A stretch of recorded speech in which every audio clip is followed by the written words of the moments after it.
Good morning. My name is Belong Yang. I'm going to chair this special joint meeting of the Community Development and Regulatory Services and Public Safety and Civil Rights and Emergency Management Committees.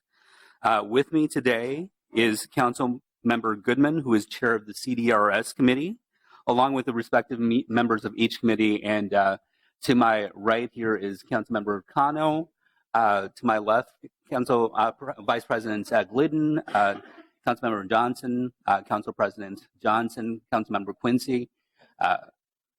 Mentioned you already, and Councilmember Warsame and Councilmember Palmisano, and then joining us right now is Councilmember Reich. And let me just do a really quick count of each of the committee members. Let's see here. Mr. Chair, just for the record, from the CDRS committee, we have Chair Goodman, members Wright, Cano, Quincy. From the Public Safety Committee, we have Chair Yang, we have members Wright, Johnson, Quincy, and Palmisano. Okay, so we do have a quorum of each of the committees to conduct this business, and this is a bit unusual in the sense that for this special meeting, we have to have a quorum of each of those committees, and today we do have a quorum of both committees, and so we can conduct the business of this committee. Let me start by asking people wishing to testify to sign in with the clerk right outside and or to the side there, if you haven't already done so. Additionally, overflow seating and television viewing has been set up in room 319 across the hall there. To begin, I will explain how this meeting will work. When we look at the agenda for this meeting, there are 5 items on this agenda, and 4 of those items are discussion items, and the 5th item is public hearing. We will address the discussion items first, and after we discuss the items on the discussion agenda, then we will move to the public hearing. So to begin with, we will start with Danielle Shelton Wolchak, the Director of the Complaint Investigations Division in the Department of Civil Rights, who will give us a brief history of the subject matter and what brought us here, and she'll give us about a 10-minute presentation. Following that introduction, presentations and staff reports will be provided by Greg Russ, Executive Director of the MPHA for item 1, Peter Butler, consultant with Robert Half Management Resources, Inc., and Noah Shuckman, Director of Regulatory Services for item number 2. For item number 3, it will be Noah Shuckman and Andrea Brennan, Director of Housing, Policy and Development with the city, for items 3 and 4. And finally, staff report by Danielle Shelton Wolchak for the public hearing, item number 5.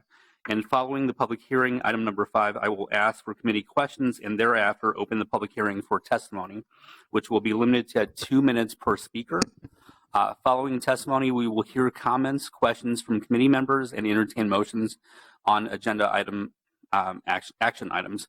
With that, I will start with Danielle. Please step up and start your presentation. Thank you so much. Thank you. Thank you, and good morning, Chair Goodman and Chair Yang. Once again, my name is Danielle Shelton Volchak. I'm the Director of the Complaint Investigations Division for the Minneapolis Department of Civil Rights, and I will be leading the presentation and the introductions of presenters on the proposed amendments to the Civil Rights Ordinance.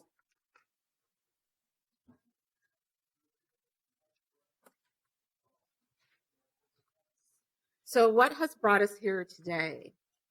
There has been a growing constituency concern that the city has learned about regarding the lack of affordable housing and the declining housing stock. And while the Civil Rights Ordinance has always provided protections for those who receive public assistance, in the marketplace, that actually has led to an interpretation that housing choice voucher recipients are excluded from those protections. So today we're here to be clear about the applicability of housing choice voucher or Section 8 protections, an interpretation that the city has always held, as well as the Civil Rights Office.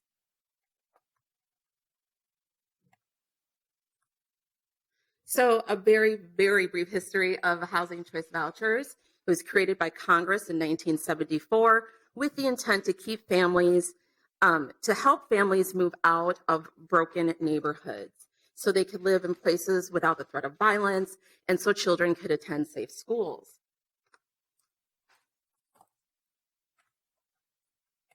in a very, very simplistic explanation, how the Housing Choice Voucher Program works is that the Minnesota Public Housing Authority sets rent income limits, and then the Housing Choice Voucher recipient or Section 8 recipient pays 30% of their income towards the rental of the unit, and then the MPHA, Minnesota Public Housing Authority, then supplements the remainder of the rent.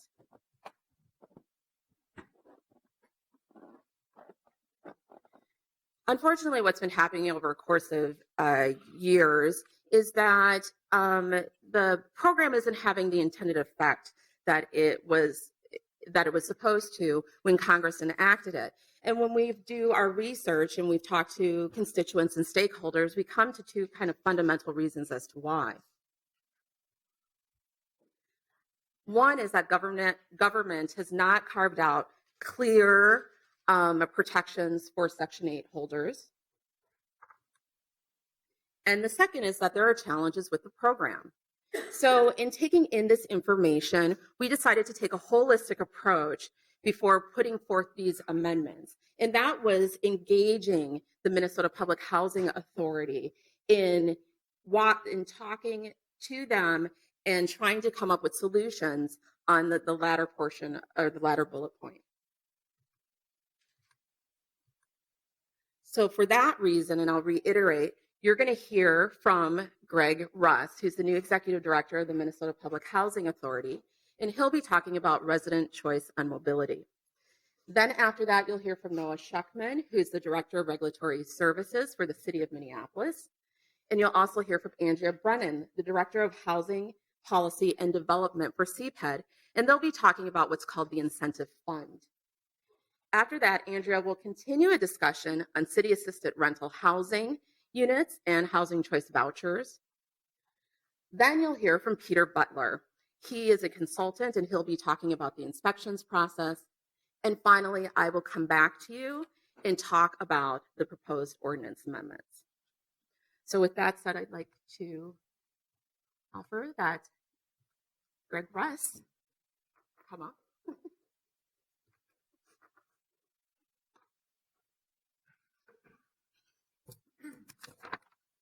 Thank you.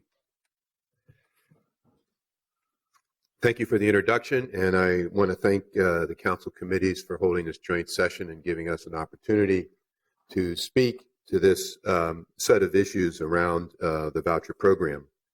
I also want to offer a thank you to the Family Housing Fund, who commissioned what I shorthandedly call the Quaddell Report, which was a review of our administrative practices and our processes related to encouraging opportunities for families who work and live in the city of Minneapolis and are on the voucher program.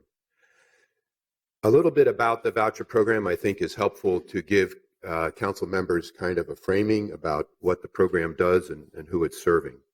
Currently, the Housing Choice Voucher households comprise about 6% of the rental market in Minneapolis. About 5,000, just a little bit over 5,000 vouchers are belong to the Housing Authority, and about 4,400 of those vouchers are considered moving to work vouchers, which means they come with potentially added flexibilities that HUD has granted to us. These are our vouchers. We have neighboring vouchers and from other housing authorities nearby, and Met Council also has vouchers. So there are additional voucher entities in the community at large in the Twin Cities area.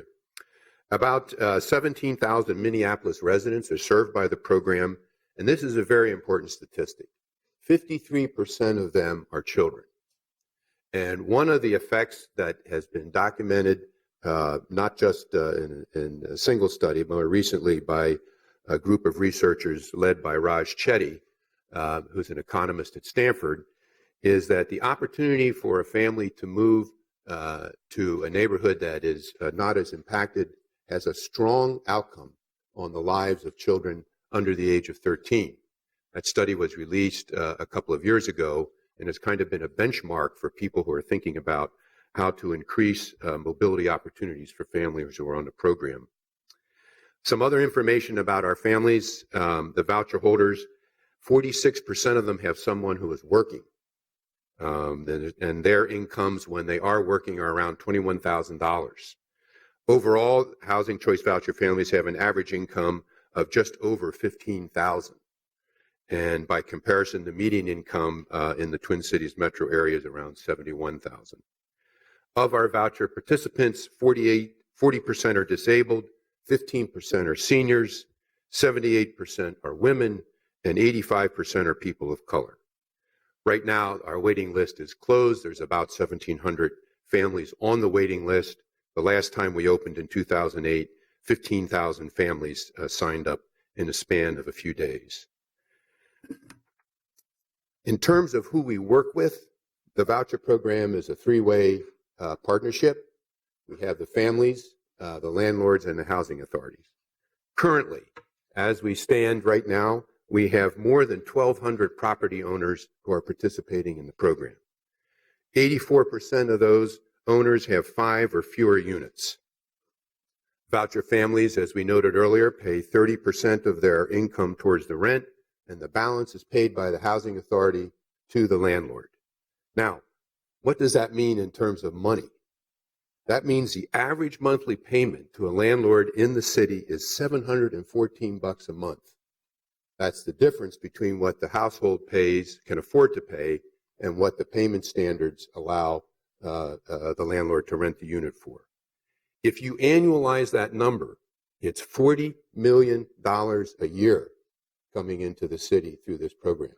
It's an enormous opportunity for the families, but it also has an economic stimulus factor that we should not ignore. The owners receive their MPHA portion directly from us. It's deposited through a direct deposit, and it's a monthly payment that we make. If the family's income changes and goes down, like they lose a job or they lose a household member, the rent can be adjusted and the owner's portion can be increased to offset the loss of income to the household. There's a housing assistance payments contract between the owner and the housing authority. Now, a lot has been in discussion on the housing assistance payments contract. And I think there's a view that the contract was actually kind of carved on a stone block somewhere, and it can't be adjusted or it's unworkable. I really think that view is incorrect. The information I've seen and the questions that have arisen around the housing assistance payment contract, we had our general counsel review the document. We are glad to share information with any owner who has concerns about the contract. Some of the concerns that we've seen raised, especially in email discussions and at some of the listening sessions, we just do not think are valid. The contract does not replace the owner's lease or limit the owner's ability to enforce their lease. And it's very important that we understand that the contract does contain some limitations that the federal government imposes on us, but there are many areas in the contract where we have both flexibility and that the interpretations I've seen being applied are just not accurate. I will point out that this is a form of contract that's been in the program nationally for many, many years. We're not the only housing authority that uses this form of contract. In fact, it would be universal to the Section 8 program across the country. The other thing I would like the council members to know is that with our moving to work authority, if there are provisions that we need to discuss with a particular landlord or establish a different policy around the housing assistance payments contract, we're open to doing that. One other area I'd like to point to in terms of how we relate to the owners is that the housing authority conducts what's called a housing quality inspection to make sure that the unit meets minimum standards. This is not a code inspection. This is a set of standards that HUD established when the program was created back in the 70s and has been modified somewhat through the years. Housing authorities are free to adopt provisions that are different or in some cases match up to code requirements, but I don't want anyone leaving here with the impression that the housing quality inspection is a code standard. It's not. It's a livability, habitability standard. The last comment I have is that We view the owners as essential and necessary partners. And in the discussions in the past few weeks, we have offered on several occasions to sit down with anyone who has specifics related to our interactions to the administration of the program with the landlords and what changes would they like to see. One thing that the Quaddell report has stimulated inside the Housing Authority is a really strong discussion of how we can go forward from here and implement this in a timely manner. And also some of the items in the Quaddell report would be near-term and long-term. We're going to pursue that, and we made a presentation to our board yesterday in response to all 38 of the Quaddell recommendations. If I could describe the report to you, the recommendations fall into 3 general areas and 1 overall policy thought. There's changes to administrative policies and practices. There's changes suggested for communication and for the image of the program. There's a set of recommendations around expanding our collaboration and our partnerships. And over top of that, is a real suggestion that we go deeper into our moving to work flexibility and innovate around the program. And I want to say today to the council that in terms of addressing the recommendations, we are willing and prepared to do that. What are some of the things that Quaddell spoke to? Without going through each recommendation, but to give you a flavor, one of the things they suggested right out of the gate was giving participants more time to search, and we are going to allow that. We currently have a fairly high success rate with the search time process we have, but we're going to change our policies to give folks 120 days to find an available unit, and we think that would be of great help to some families. We're going to explore flexibility in how the HQS inspection process works. And this is actually part of a discussion that we're having, as you'll hear later, with collaborating with the city on the city inspection process. I think there's a potential pilot in there where we could look at changing how we view inspections in light of how well landlords are doing, both on our records and also on the city side. And we would probably talk to city staff about that and maybe come back a little later with some ideas about how we could change our housing quality standard inspection approach. We're going to take a look at the rental market.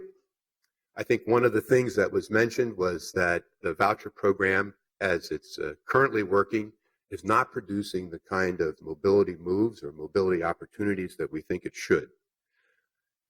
The first thing we would like to do is bring in someone to take a much more detailed look at the rental market. The Quaddell report had data in it, but the data, I think, could be refreshed. And we want to look at what we have inside the city as potential areas that we would encourage families to consider. And we also want to think in a larger area, and that's the collaboration part of the report. We want to think about what are the regional potentials using our moving to work agreement that we could allow other housing authorities and other entities that have vouchers to participate with us and address things like differences in portability and opportunities not only in the city, but also outside of the city. We've hired a new mobility specialist that is already in place to work with families, to encourage families to think about mobility moves, and there'll be other things happening with respect to those households. We're also considering, just for the voucher program in general, thinking about providing budget and financial coaching and training for voucher recipients, especially because one of the barriers to a lot of folks is their credit score. So we're thinking that longer term, we might see if we can bring in an organization that would help us do that. In terms of our image and communications, all Housing Choice Voucher staff will be attending customer service training this May. We're going to be working with the IT department to think about different ways that we might be able to eliminate paperwork. And again, we would be willing to sit down with landlords, either individually or as part of a landlord group, to talk about areas that they think ought to be modified that would make the administration of the program work better for them. We're also in the process of hiring a community engagement specialist who would focus on property ownership issues and outreach to to landlords on a more regular and consistent basis. There are other items in the report on image and communications, including thinking about changing the name of the program, but we think we'd like to do some things that are impactful inside the organization, have a direct effect on how the program is administered before we get to that. We will continue to advance ideas around a regional moving to work collaboration with our housing authority and our neighboring housing authorities. And inside that idea, as required by Congress, would be opportunities to increase housing choice for low-income families. And that would be, if we could pull that off, would be probably one of the first of the kind if we could get some participants to go after that. I'm going to stop. There's probably questions from the committee members, and I didn't touch on every element of the report, and if there's something that you feel you need more information on, I'd certainly be glad to address that. I just have one closing remark that I'd like to leave the committee members with. We're managing a large program, and I'm not going to represent to anybody here that the program as we currently manage it is perfect. I don't know of any delivery program that concerns low-income families that does run in a perfect way. But we are committed to this. We have the ability and the capacity to reform where we need to reform, to listen to folks and make changes. We're not about being static. We're not about being stuck. And we are about moving forward in the spirit with which this report was commissioned. Thank you. Thank you, Mr. Ross. We have some questions from the dais here, and with that, I will start with Council President Johnson. Thank you, Mr. Chair, and thank you, Mr. Russ. I'll, save my remarks for at the end, but I did have some questions, and it's just coming from the landlords that I've been speaking to in my ward. And one landlord asked me, she has a no smoking restriction in her lease. How would that be handled? Is it an addendum to the HAP lease? The HAP contract allows for the lease that the landlord uses. And in fact, when all is said and done, issues like no smoking would not change because we have a housing assistance payments contract. The contract is respectful to some extent of the lease that the landlord is using. So we would not expect to see that to be a problem. What about what's called a crime-free lease addendum that some of our community crime prevention specialists have encouraged landlords to add to their leases? If we think about it this way, a landlord does not lose the ability to evaluate the family for lease compliance when a family comes to them. So whether they have a voucher or not, they can still make that judgment. If that is part of the lease and they're testing their applicant against that kind of standard, that's a standard that they can use to screen whether the family has a Section 8 or not. So that would not go away either. I guess my question would be, once you have rented to the family and they violate this crime-free lease addendum, if there's a lease violation, yep. If the lease violation is part of the family obligations, we can take action on that. We have. Okay. We have done it not specifically on the issue you're talking about, but on other cases where households have not complied with the requirements of the lease or the program to the extent where it became very serious. Okay. Thank you. Chair Goodman. Okay. Are there any other questions of Mr. Russ? All right. With no other questions, we will move to item number 2. Thank you, Mr. Russ. Thank you so much for your time today. For item number 2, presentation is by Peter Butler, and he's a consultant with Robert Half Management Resources.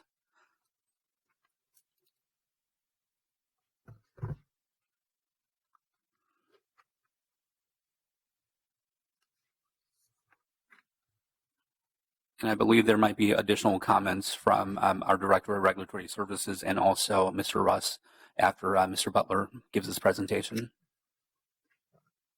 Thank you. Chair Yang, Chair Goodman, members of the committee, Noah Schuckman, Director of Regulatory Services.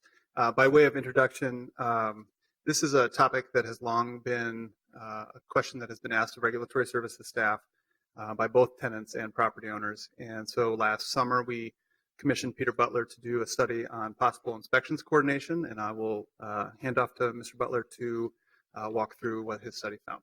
Thank you.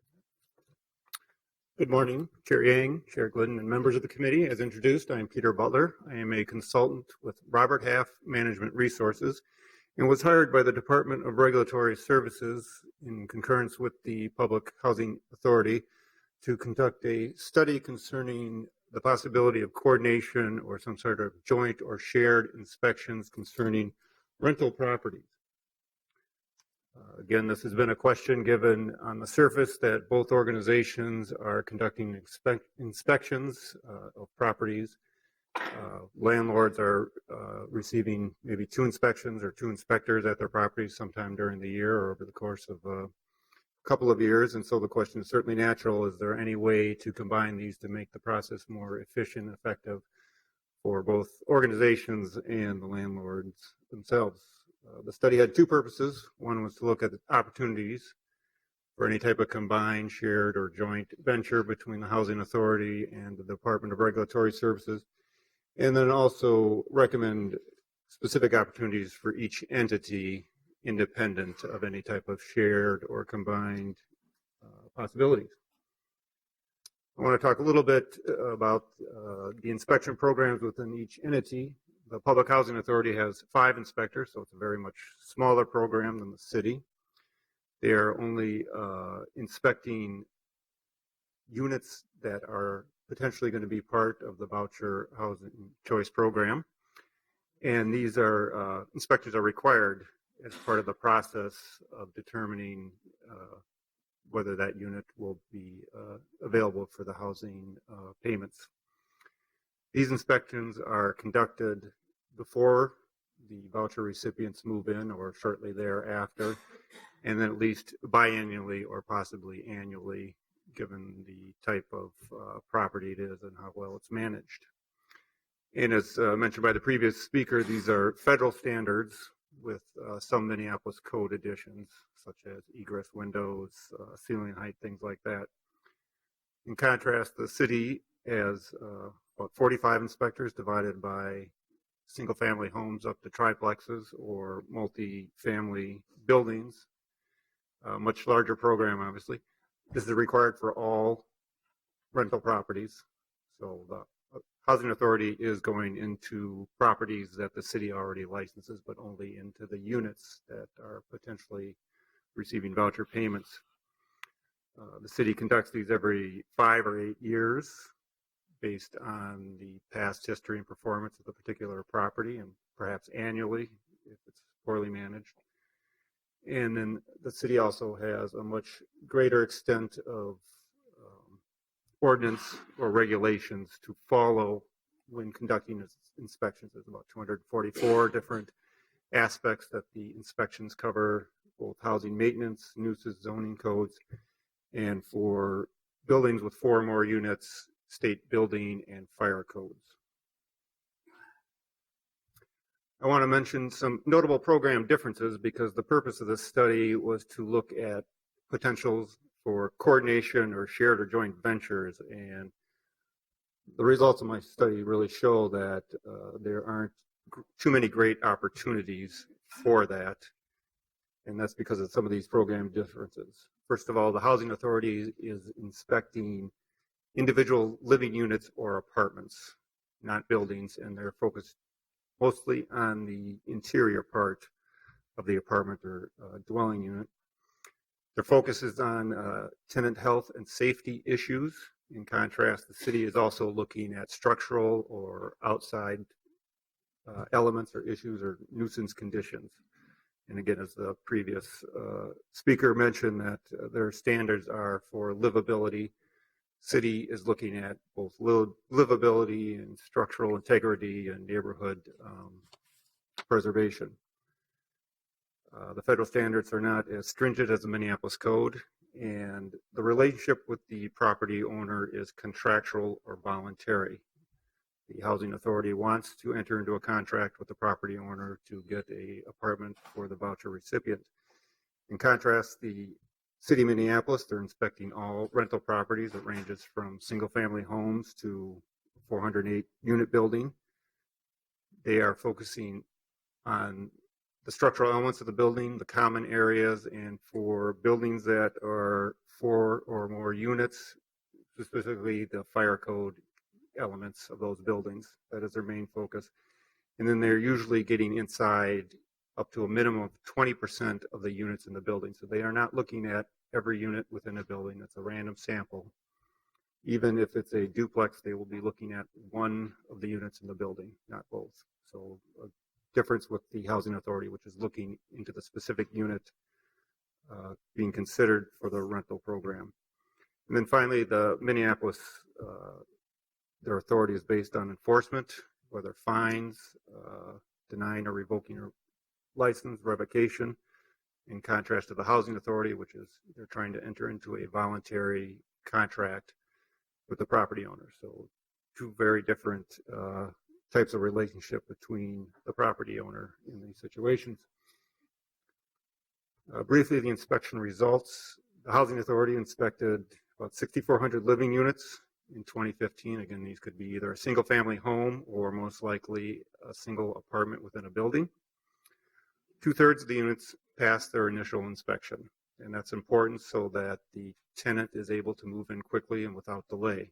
Now, they can certainly move in if there's a failed item that is not a life safety situation, but contract payments to the property owner will not start until that unit passes the inspection. The two top violations, again, concern elements inside the unit, whether it's loose material from the ceiling, walls, floors, some sort of air infiltration, or windows that are broken, inoperable, missing screens. And then nearly all the failed units pass their reinspection on the first time. So again, it's important for the tenant to be able to get in there quickly as possible as soon as the unit passes inspection so that the payment contract begin. Again, the city of Minneapolis, they inspected 4,700 properties, again, focusing mostly on the buildings themselves, the structure, the common areas. Nearly all the properties have at least one violation. So when you're looking at 244 different ordinances or codes, you're likely to find something wrong. And with 1 to 3 unit apartments or one single family to up to triplexes, you've got a large number of the violations being concentrated in 20% of the properties. So it's a very different situation from what the housing authority is looking at. Some of the top violations that the city finds are that no licensed contractor has inspected the furnace. That is not intended to mean that the furnace is improperly functioning or is a danger, but that there's been no inspection of it by a licensed contractor to make sure it's properly functioning. Some of the other types of common violations are illegal occupancies and exterior damages, problems with the roof, exterior walls, basement or foundation structure. And of course, for larger buildings, 4 or more units, because the focus of those are on the fire code, the top violations concern something with either exit signs or doors being propped open or units not being properly numbered. So given some of the differences I talked about, some of the inspection results, I want to emphasize why there are some challenges to coordination between the housing authority and the city one. First of all, different inspection standards. If you wanted to have both the housing authority and the city have the same standards, you would probably have to raise the housing authority inspections up to the city level, and that might decrease the availability of rental properties for voucher recipients. It might also discourage owners from participating in the voluntary voucher program, especially if they. The housing authority inspections are part of a larger process that begins with eligibility determination of the recipient. The recipient finds a potential property to rent. The housing authority checks for rent reasonableness, and then the inspection happens. So there's a 3 or 4 step process. None of that process is part of the city process. The city just goes out and inspects the unit. Finally, most of the voucher units are in multifamily buildings, and if the city were to take over the housing authority inspections, you would have fire inspectors who are trained on the fire code, spending their time looking at individual units when their role is really to look at the safety of the entire building and a small portion of the units. And then finally, if the city were to take over the housing authority inspections, it would likely be a separate unit within the larger Department of Regulatory Services. And that's no advantage over to what is the current situation. Regulatory Service has inspectors all over the city. They can respond quickly to a request, but if it's a special unit, then you're going to have the same situation that you have now with separate entities. So with those coordination challenges, I'm recommending sort of a gradual growing together of the relationship. One, by first of all sharing information electronically, giving each other access to their inspection systems, and two, having the city conduct the housing authority's complaint inspections, which are a very small part of the housing authority's work. It's a very large part of the city's work, and there may be multiple complaints at a single property that is either reported to the city or to the housing authority. I don't want to spend too much time on my specific recommendations for the housing authority because they were already discussed previously by the previous speaker, but a couple of recommendations to address peak times, like at the end of the month when there are more units available, that they add a second inspector to help with those times. Go to more biennial inspections for most of the buildings, and a couple of recommendations how they can shorten the time between when the rental unit is available and when the inspection occurs and the contract happens, because that can delay payments. For the city, recommending create a shorter inspection checklist, focusing on the most common deficiencies, reducing the required number of units to be sampled. Right now it's at least 20%, but after they looked at 30 units within a building, they can probably guess the 31st unit is going to be similar to the other ones. And then finally, given that a small number of property owners cause a significant amount of the violations, to impose higher reinspection fees for those situations. And I can take questions, or I know there's maybe comments from the authority or Department of Regulatory Service on the recommendations. Thank you, Mr. Butler. Are there any questions of Mr. Butler? Right, seeing none, thank you. And Mr. Russ and Mr. Director Schuckman, if you both want to just comment on this, and we can move on after that. First of all, this was an excellent report. We've been in discussions with city staff now for a couple of months, going through the recommendations. A couple of observations from the Housing Authority side. We do agree that we think we could share data in a way that from our side might make it easier for us to reward landlords who have a good track record in terms of how we go about our inspection. Federal law now permits us to look at using third-party inspections where previously it didn't, so we could piggyback on work that the city has done or is doing in a different way, so we're definitely going to look at that. I think we're also going to look at where there's non-life-threatening issues under HQS, trying to adjust our payment process so that landlords are not penalized in any way by timing on our side. The third thing we'd like to do is work with the city to see if there's some potential in the small area that the consultant described on the complaint inspections. So the data sharing, I think, would be tremendously helpful. We're thinking that why not reward those who are taking care of their properties, and we could think about really changing the inspection protocol on our side if we have a recent city inspection, say, or something that we can build on. So those are things we're really interested in from our side.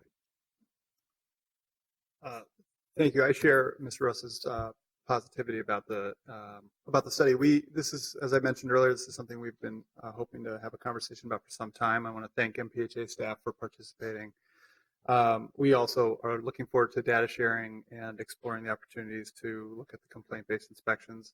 Of the 3 specific recommendations for regulatory services, the only one that I have some concerns about is reducing the number of units that we get into in larger buildings. I think, frankly, we need to look at going in the other direction. But otherwise, they're all very actionable items, and we look forward to working on them. All right, thank you. Are there any questions? All right, seeing none, I will move for us to receive and file items number 1 and 2. And I don't believe I need a second on that. So is there any discussion on those 2 items? All right, seeing none, all those in favor, please say aye. Aye. Any opposed? All right, motion carries. Now we will have a presentation by Andrea Brennan and Noah Schuckman with regards to item number 3. Good morning, Chair Yang, Chair Goodman, and members of the committees. City staff have reviewed national best practices to encourage landlord participation in the Section 8 Housing Choice Voucher Program. We learned that funds called guarantee or incentive funds are used by several jurisdictions, including Portland, Oregon, New York City, Fargo-Moorhead, and Metro Council HRA. Additionally, the U.S. Department of Housing and Urban Development, or HUD, previously funded damage claims and rent loss claims, both of which were incentives for landlord participation in the program. As a potential complement to the ordinance proposal before you today, city staff have worked very closely in collaboration with Minneapolis Public Housing Authority staff to develop a concept for a landlord incentive fund. The fund is designed to further eliminate barriers to acceptance of Section 8 housing choice vouchers. Potential uses of this incentive fund include damages caused by housing choice voucher tenants that are not covered by the tenant security deposit, lost rent due to partial month vacancy, and one-time incentive fee for first-time property owner participation. Thank you. As we've worked through this proposed structure with MPHA staff, there's a proposal to do 2-year, $25,000 per year funding for the damage portion of the fund. In the best practices research on this, there's actually a very small number of claims to these funds around the country. And so we are fairly confident this is an appropriate amount. We would use problem properties unit staff to do an assessment of damage inside of a property and then have them do a reinspection to make sure that it was completed, any repairs were completed to code. MPHA, and in our discussions with MPHA, they have been willing to administer the fund and to provide a financial contribution as well associated with the incentive portion for landlords taking Section 8 tenants for the first time. And so it's an ongoing part of the conversation for both organizations. The staff direction in front of you would direct city staff to work with MPHA to continue to develop the program, establish a memorandum of understanding, and report back to committee by September 1st. We're happy to stand for questions. Okay, we are going to just keep on moving along, and so we will hold on the action items for item number 3, and we'll move on to item number 4, which is presentation by Andrea Brennan. Thank you again.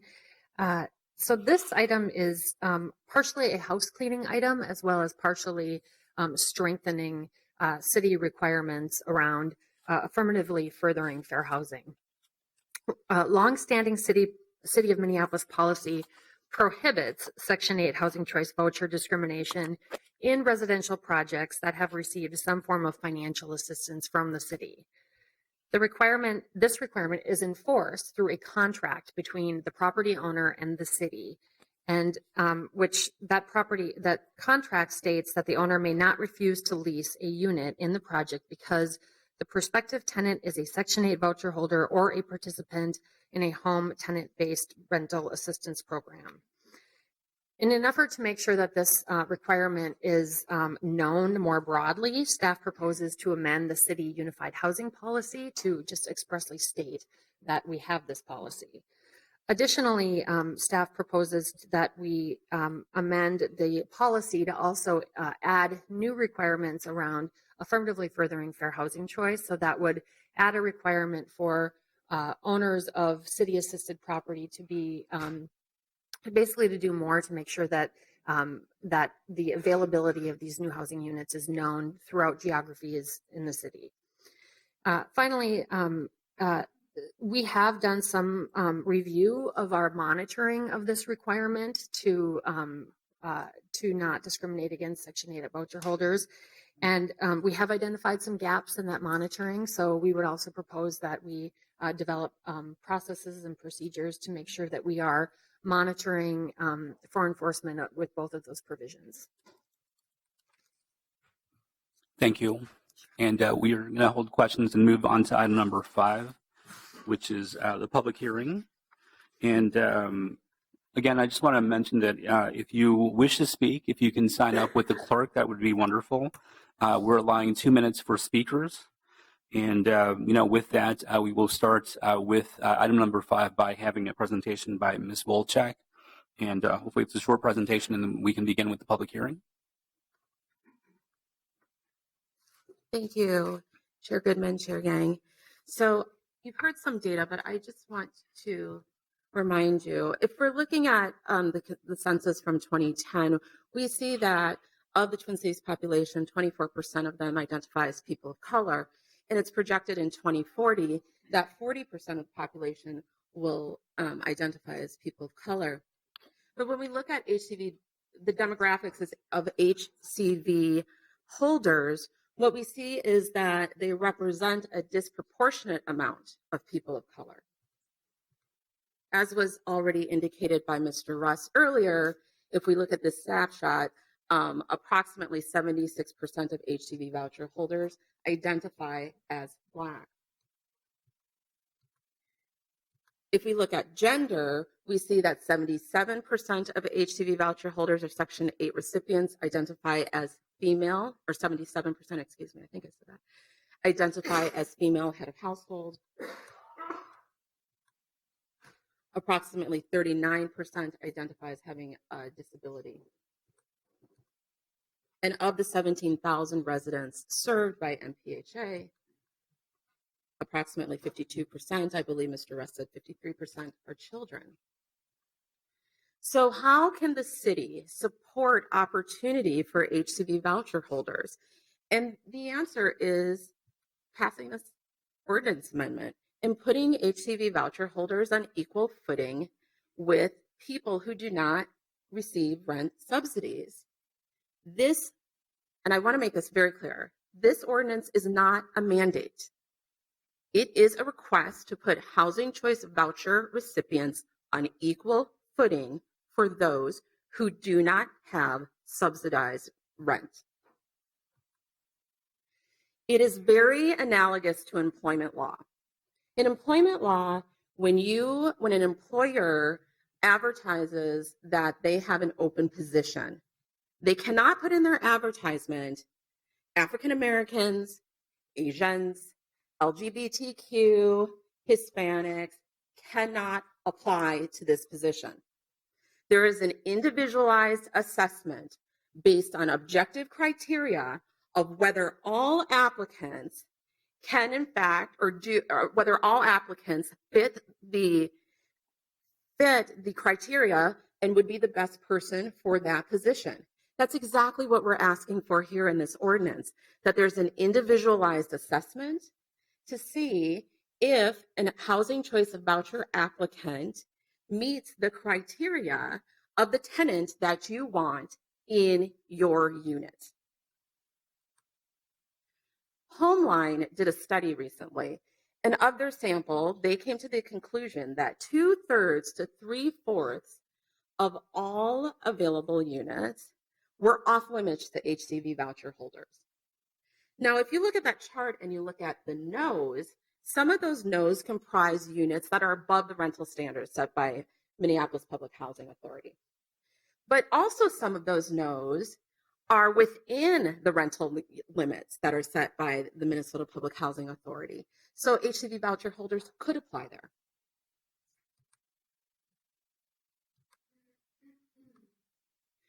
So, like I said, if you pass this ordinance amendment, you could support housing opportunity like the 9 other states and the 49 other municipalities around the country who have housing choice voucher protection. Here are the 9 states, the earliest of which was enacted in 1975. And then here are the 49 local legislative protections, the earliest of which was 1975 also, but we also see them in comparable cities such as Boston, Chicago, and Seattle, and Philadelphia. So let's talk about who's covered under this ordinance, who would be subject to this ordinance. And it would be all owners, landlords, managing agents with 1 or more residential dwelling units for rental, lease, or sale. There are some exceptions. Owner-occupied units, single family, or dual or double units. And then those who had homesteaded their property and rented it for only 36 months, which is approximately 3 years, their condo, townhouse, or housing cooperative. And that includes with active military servicemen also. So who are the covered agents and organizations who would be subject to this ordinance? All persons and organizations who sell, rent, and lease real estate.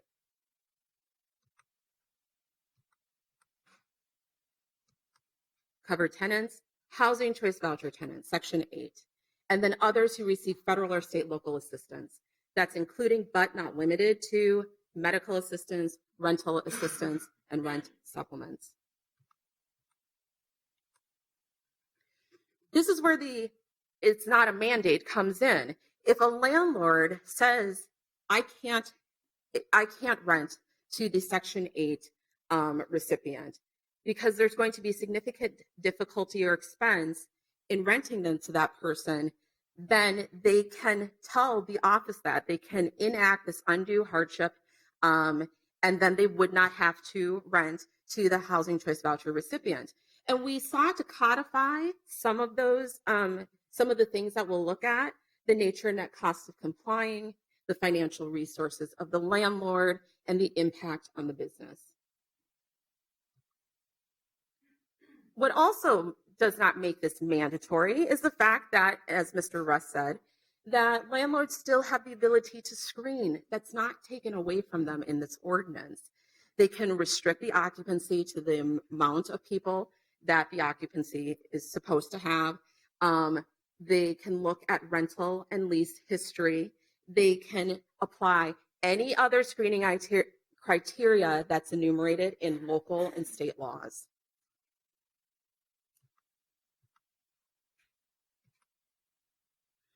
From the civil rights perspective, we would ask that the ordinance would be effective and enforceable on May 1st, 2018. That is approximately a year out.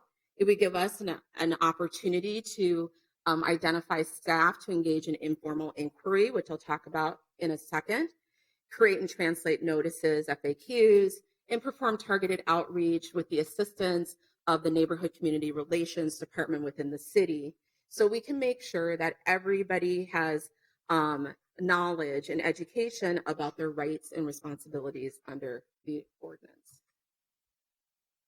So prior to that May 1st, 2018 date, if we hear of someone saying, I believe that I was discriminated against because I'm an HCV recipient, then we would provide educational notice on the ordinance amendments and when it would be enforced.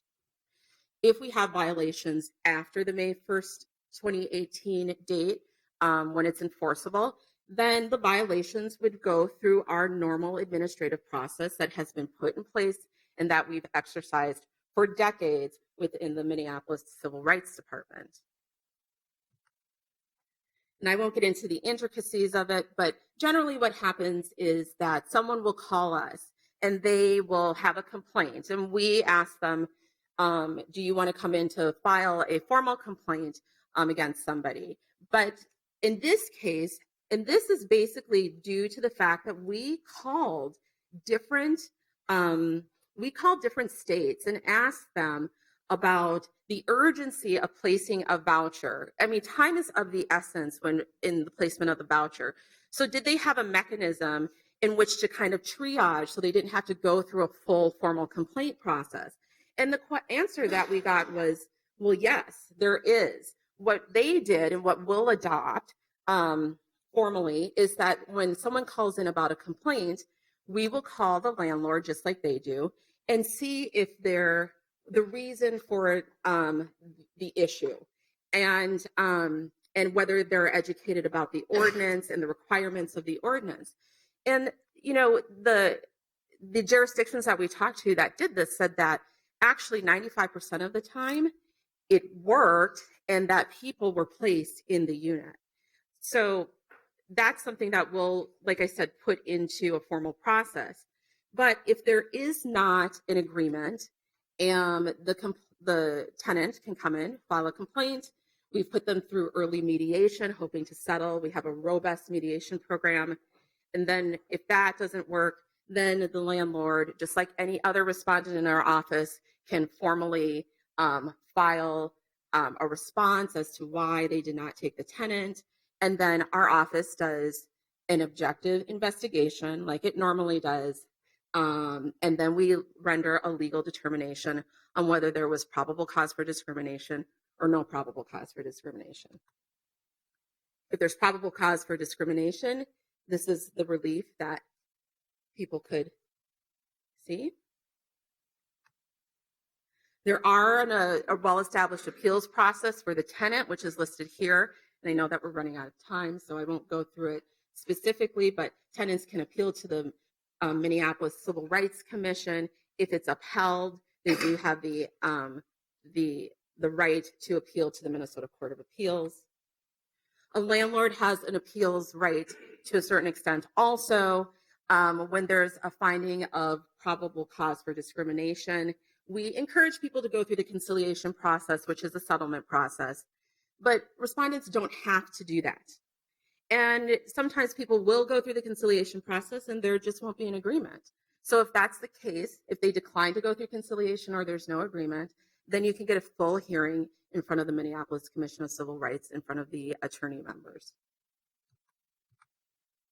So in conclusion, I'd like to just reiterate, this is not a mandatory ordinance. What we are attempting to do is to put HCV voucher holders on equal footing with those who do not receive rent subsidies. We are looking for an objective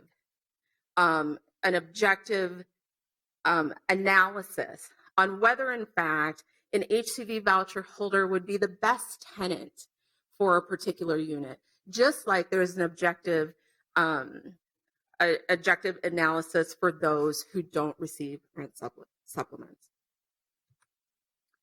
So that concludes my presentation, and I'm able to stand for questions.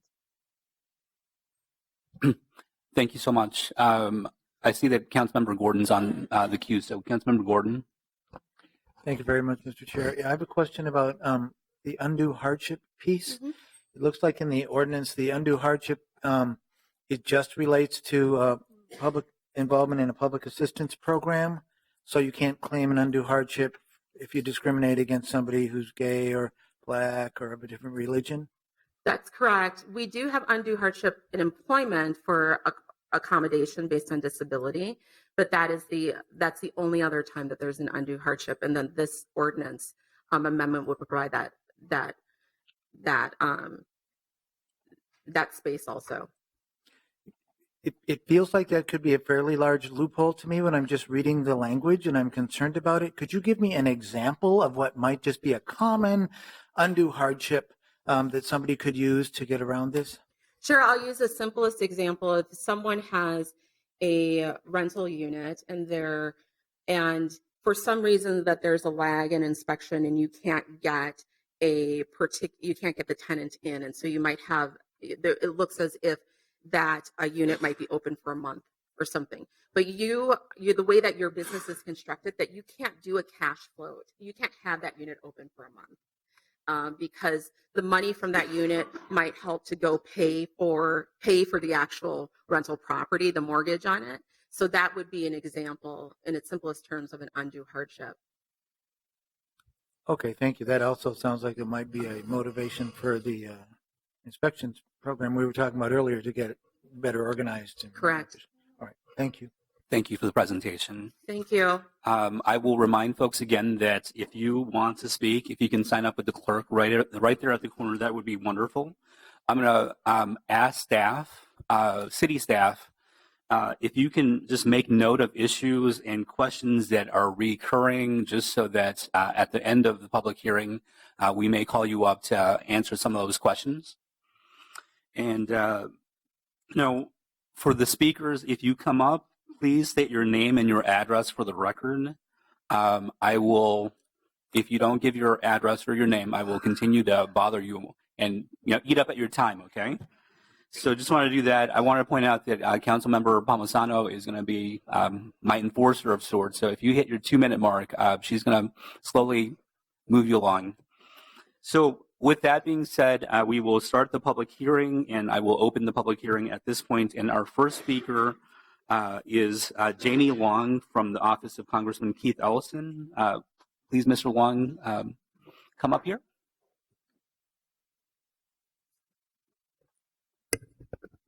Thank you. Good morning. My name is Jamie Long. I'm the district director for Congressman Keith Ellison. Chairman Yang, Chairman Goodman, thanks for inviting me to speak today.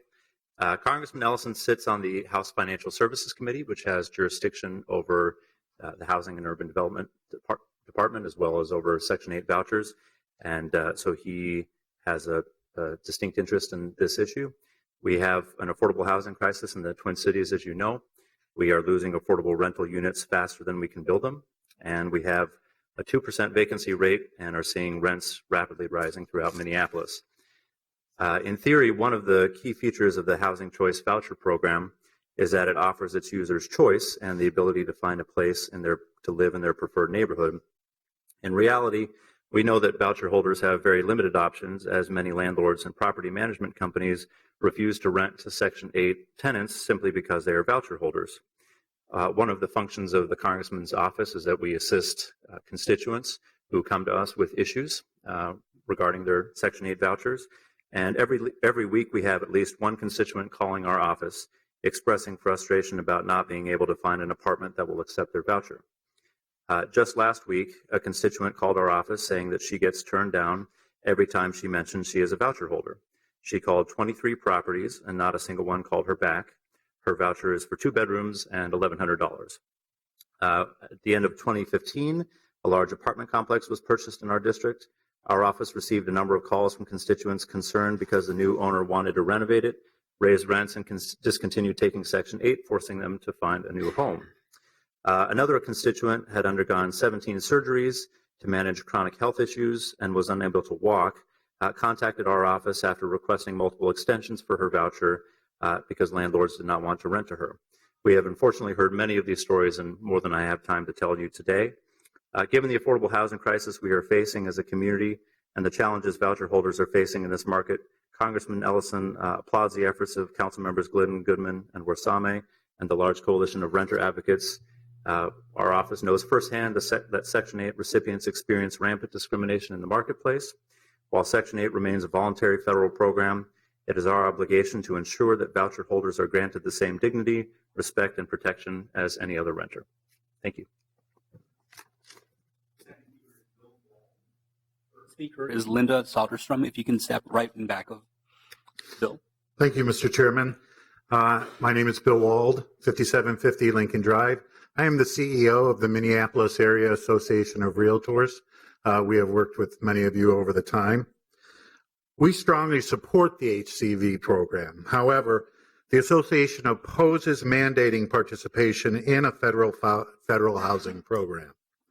Though most single-family duplexes are exempt from the ordinance, we realize that affordable rental housing not only addresses a need for individuals and families, but also serves as a transition point to home ownership for many people. We support the continued exemption of single-family and duplexes along with voluntary participation. We support the creation of housing units both for rent and purchase that are affordable for low and median income residents. However, we believe that minimizing the impact of regulations and fees, such as mandating HCV Section 8, prohibits increased housing costs and reduces housing choice and affordability. Our concern is those who currently rent voluntarily within the Section 8 individuals, even if it's a single-family home or an owner property-owned duplex, may choose to no longer do that under a mandate and sell the property. We would prefer to see the program improve to the point where landlords are encouraged to use it. Our suggestions to the city give some time for the MPHA and its new leadership to make improvements to the program in cooperation with landlords and tenants. Once improvements are made, the reasons for the program burdens becomes less and argument for Section 8 discrimination becomes less. At this point, the city may want to pursue fair housing claims against the most blatant landlords for the discriminatory impact of denying Section 8 voucher holders. We as realtors foster and live fair housing. It is one of our core values and have ethics and professional standards that ensure that those who do not comply with this value face violations. We are committed to working with the council to ensure that fair housing and non-discriminatory practices and behaviors are ended. However, we do not believe that mandating appropriate housing behaviors is the solution. Thank you. Our next speaker is Linda Soderstrom, and after her is Mary Kadzorek. Thank you. My name is Linda Soderstrom. I live at 5277 West 82nd Street. I rely upon a Section 8 voucher ongoing due to fixed low income. I would ask the council committee to take the opportunity to pass this ordinance in hope that landlords in their mindset and their business practices will be open enough to remove the words from their advertising. No Section 8 need apply. This is very insulting to apartment seekers. I would welcome landlords to interview each candidate on their own merits without discrimination based upon the family source of income. Please. Thank you. Thank you. Our next speaker after Mary is Cecil Smith. Hi, my name is Mary Kadzorek. I live at 3101 Garfield Street Northeast in Wade Park. One of my family members moved here last summer from New York. She works as a nursing assistant and wanted to move to Minnesota to create a better life for her family. She was able to get her 2 kids into a high-performing elementary school in South Minneapolis, but couldn't find any 3-bedroom units in South Minneapolis that would take her Section 8 voucher. We looked for apartments for 3 months, read through hundreds of listings, and contacted dozens of potential landlords. Most of the listings had blanket no Section 8 listed in the advertisement. The only unit she could find was in North Minneapolis on the opposite end of town from the kids' school. So for the last year, every morning she drives the kids to school, and every afternoon she picks them up from another family member's house in South Minneapolis. The kids are thriving in their new school. She keeps a beautiful home, pays her rent, and is an excellent tenant and neighbor. She is starting her apartment search again for when her lease is up this summer in hopes of finding a place within the school's busing zone in South Minneapolis. The proposed changes to this ordinance would help her and so many other voucher program holders get a fair shot at finding affordable housing throughout all parts of Minneapolis. This change would make Minneapolis welcoming to all people, regardless of income. Thank you. Our next speaker is Cecil Smith, and the one after that is Marty McDonough.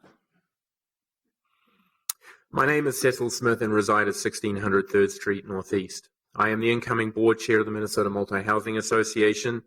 MHA is strongly opposed to this proposal. Our opposition falls into 4 categories, and you'll hear testimony from my colleagues who will explain our philosophical opposition, the business problems created, the impact on the housing market, and the broken Section 8 program in Minneapolis.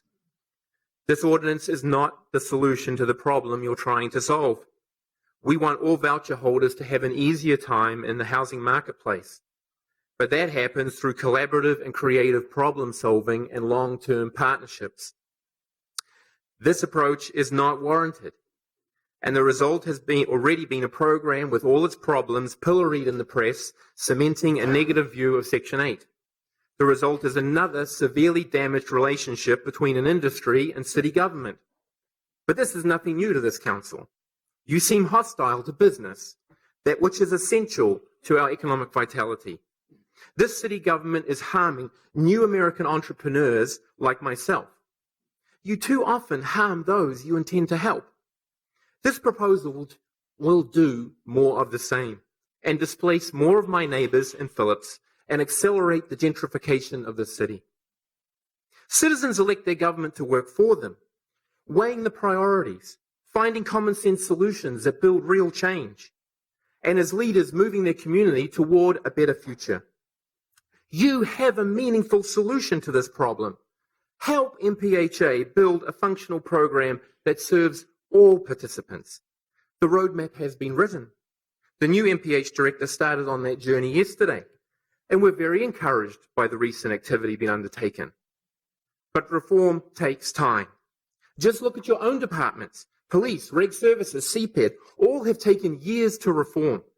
Your energy should be focused on reform, not mandates, on results, not more rules. This government is too progressive to be practical. Please consider common sense solutions. Thank you, Mr. Common sense Smith. solutions before you approve this ordinance. Thank you, Mr. Smith. Our next speaker after Mr. McDonough is Dan Largan. Good morning. My name is Marty McDonough. I'm the Director of Government Affairs for the Minnesota Multi-Housing Association. We're a statewide trade association for apartment owners, property managers, and product service companies, and we're headquartered in Bloomington, Minnesota. Our 2,100 members own and manage more than 300,000 housing units throughout the state.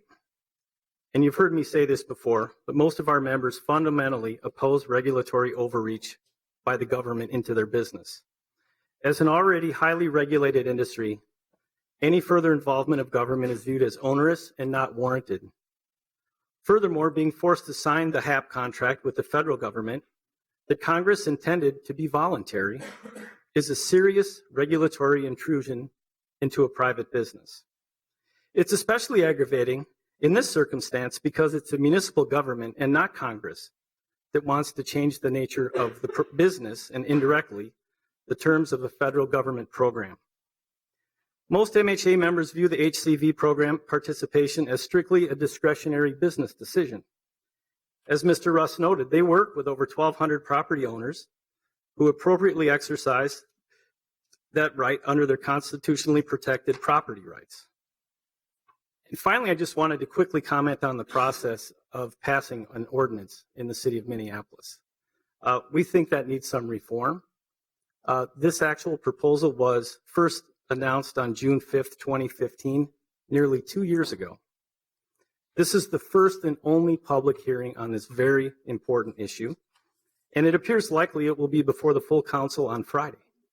So 21 months with no activity, and it gets 2 votes in 3 days. We think that's wrong.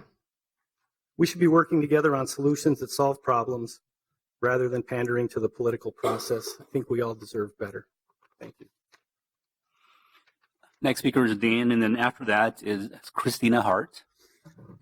I'm Dan Largen, 2609 Hennepin Avenue South, property manager at Mint Properties, which has a bulk of our units in Whittier and Stevens Square. Our company does not choose to participate in Section 8, but we do have Section 8 residents through purchases and experience trying to work with the MPHA. However, we have worked with 30-plus nonprofits and other government aid organizations in the last decade to place those in poverty and in need into housing. Catholic Charities, St. Stephen's, such.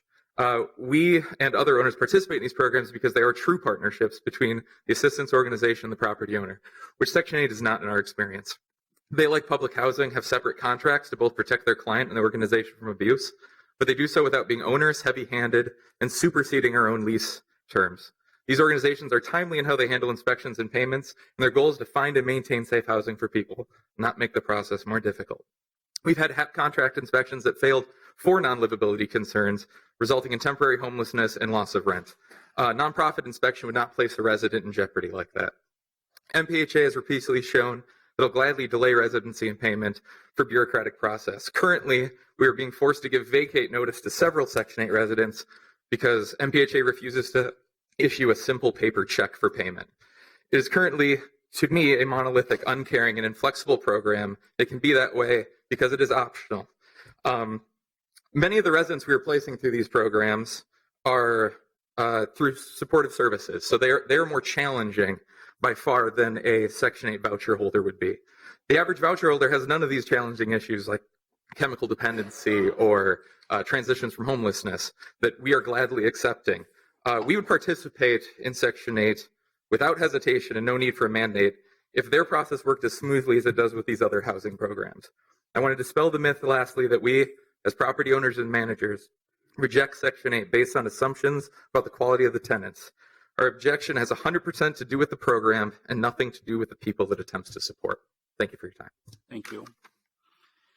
Christina Hart's next. After that, it's Bernadette Hornig. Hi, my name is Christine Hart, and I'm a renter in Minneapolis' 7th Ward at 1300 Yale Place.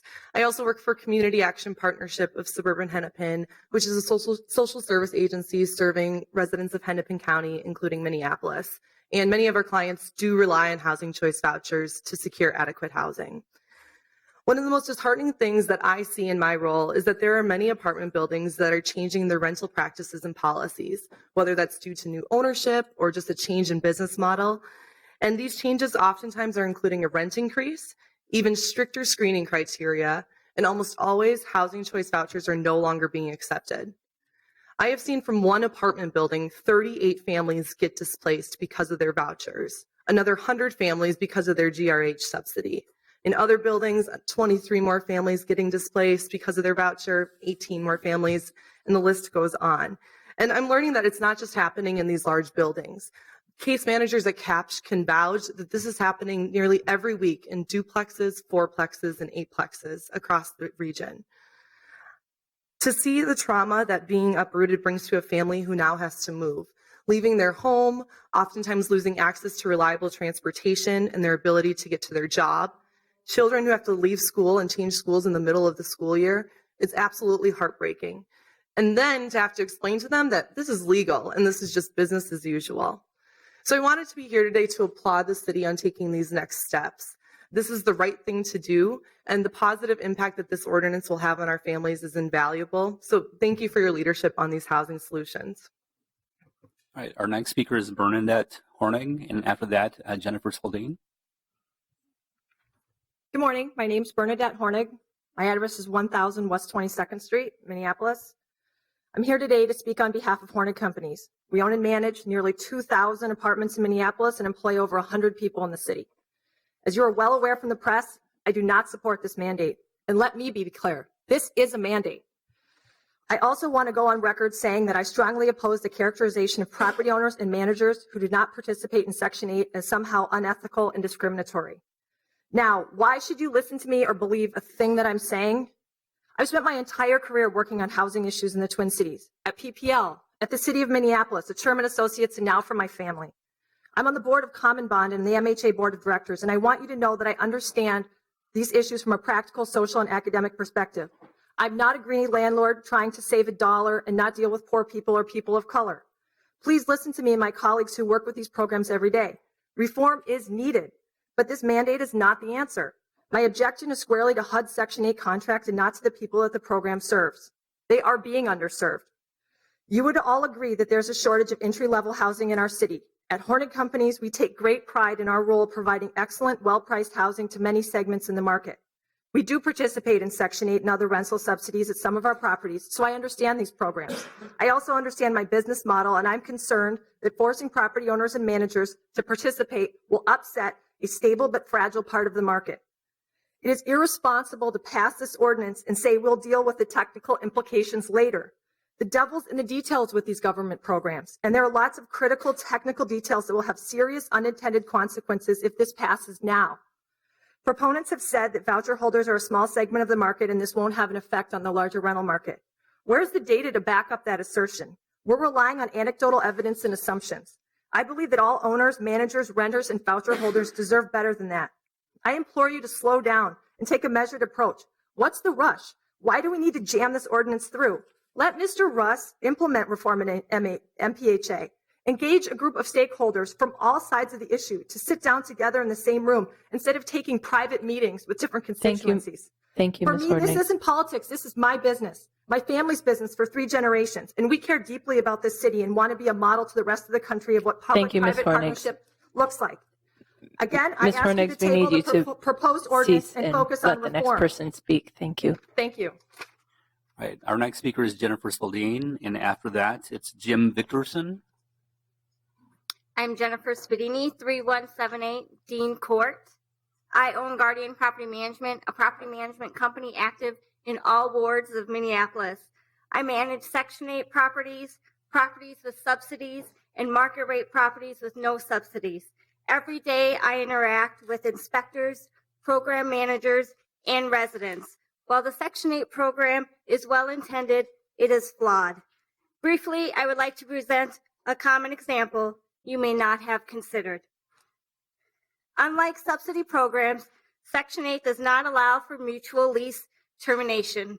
Normally, should challenges come up like drugs, weapons, non-payment of rent, I, as a property manager, have the flexibility to come to a mutual agreement with the resident to terminate the lease.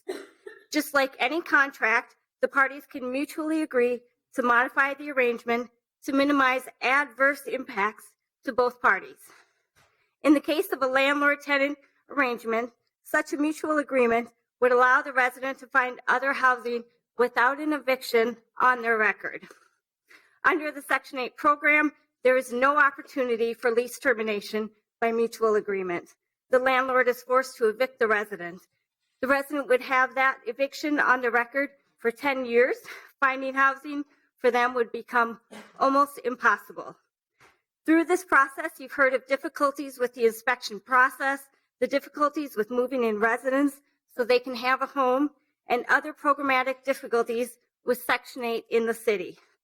All of these examples are why Section 8 is intended to be voluntary in the first place. The landlord's inability to work with a resident is a crisis situation, and forced evictions brought on by Section 8 is yet another example of why the program needs reform before mandate. Thank you. Thank you, Ms. Baldini. I am sorry about mispronouncing your name. Mr. Victorson is next, and then after that is Lael Robertson. Greetings. I'm an inner city landlord near North Minneapolis. I have 46 rental units, total of 5 properties. Where the problem comes in is I got rid of my last 2. Sir, can I get your address for the record? Maple Plain, Minnesota. Would you like the full address? If that's 2893 Lakeshore Avenue, Thank Maple you. Plain, Minnesota, 55359. I got rid of my last 2 Section 8 residents when no longer they required direct deposit. They would no longer give me a check. Many times I would not receive a check and I had to fight for it. What the problem is the 1-year lease. Where I have problems is when I have a resident turn bad, I have to get them out quickly so that I don't ruin the rest of my residents. I just was meeting with Officer Killebrew on Monday. I had to give a notice to a resident because they had threatened another one of my residents. I give them a notice that says no reason given. They're out of there in 30 days. My good resident, therefore, will stick with me for those 30 days. Where I have, if it was with Section 8, I'd have to accumulate this much paperwork. I'd have to go with legal aid, Doug Clark. I'd have to face the housing referee, and it's too slow. I can't move fast enough when you have problems like I have inner city North Minneapolis. Okay, right now I have 12 GRH. GRH is working well for me because I have a social worker that I can call. Omar was drunkenness in the hall on Friday night and was pounding on apartment 22's door. I notified Start Today that I have a problem and we'll work through this quickly. If he doesn't, they're out of there. And so this is how I have to operate my business in the inner city, North Minneapolis. Thank you. Thank you, sir. Our next speaker is Ms. Robertson, and after that is Jim Kurgan or Kiergan. Good morning, Chair Yang, Chair Goodman, and members of the committees. Before I begin with my formal comments, I would like to correct something on the record. MPHA, in fact, does allow mutual terminations before a lease is done. With my work at Legal Aid, I've done that on a number of occasions with my clients, so mutual termination is something that can happen. My name is Lael Robertson. I'm a staff attorney at Housing Justice Center. And on behalf of my organization and Mid-Minnesota Legal Assistance, my former employer, I ask that the committee supports the ordinance change. A vote for the ordinance is a vote for access to affordable housing. According to the Met Council, 1 in 4 renters in the region are severely cost burdened. That is, they pay more than 50% of their income for rent. Section 8 vouchers relieve this cost burden. However, it doesn't matter if landlords don't take the voucher. And we know from Homeline's 2016 survey that of the Minneapolis properties surveyed that were within voucher limits, so they were affordable under the voucher, only 23% accepted the vouchers. So that means that over 3/4 of those doors were closed to voucher holders. A vote for the ordinance is a vote for civil rights and housing equity. As you've heard over and over again, data from MPHA shows that over 85% of voucher holders are people of color, and over half are families with children. The most recent draft of the addendum to the analysis of impediments to fair housing listed as its first recommendation, not its top, but the first one listed, a call for the core cities of Minneapolis and St. Paul to, quote, work toward enactment of source of income protection specifically covering housing choice vouchers. They also recommended that other cities in the region collect data in order to demonstrate the need for source of income protections and to advocate for local legislation. That is in reaction to community engagement processes that over and over and over again talked about how people can't place and use their vouchers. A vote for the ordinance is a vote to give true choice. Thank you, Ms. Robertson. If you can wrap Your up. time is up. Okay. True choice to members of our community who use vouchers to support their choice to live where they want, not where they have to live. Over my 11 years at Legal Aid, I heard over and over again how clients Ms. wanted to Robertson, use I'm their sorry, I vouchers. need to cut you off. That's okay. Everyone can submit the rest of their prepared comments to the left. Okay. To the I city will. clerk. I'll submit Thank written you. comments. Thank you.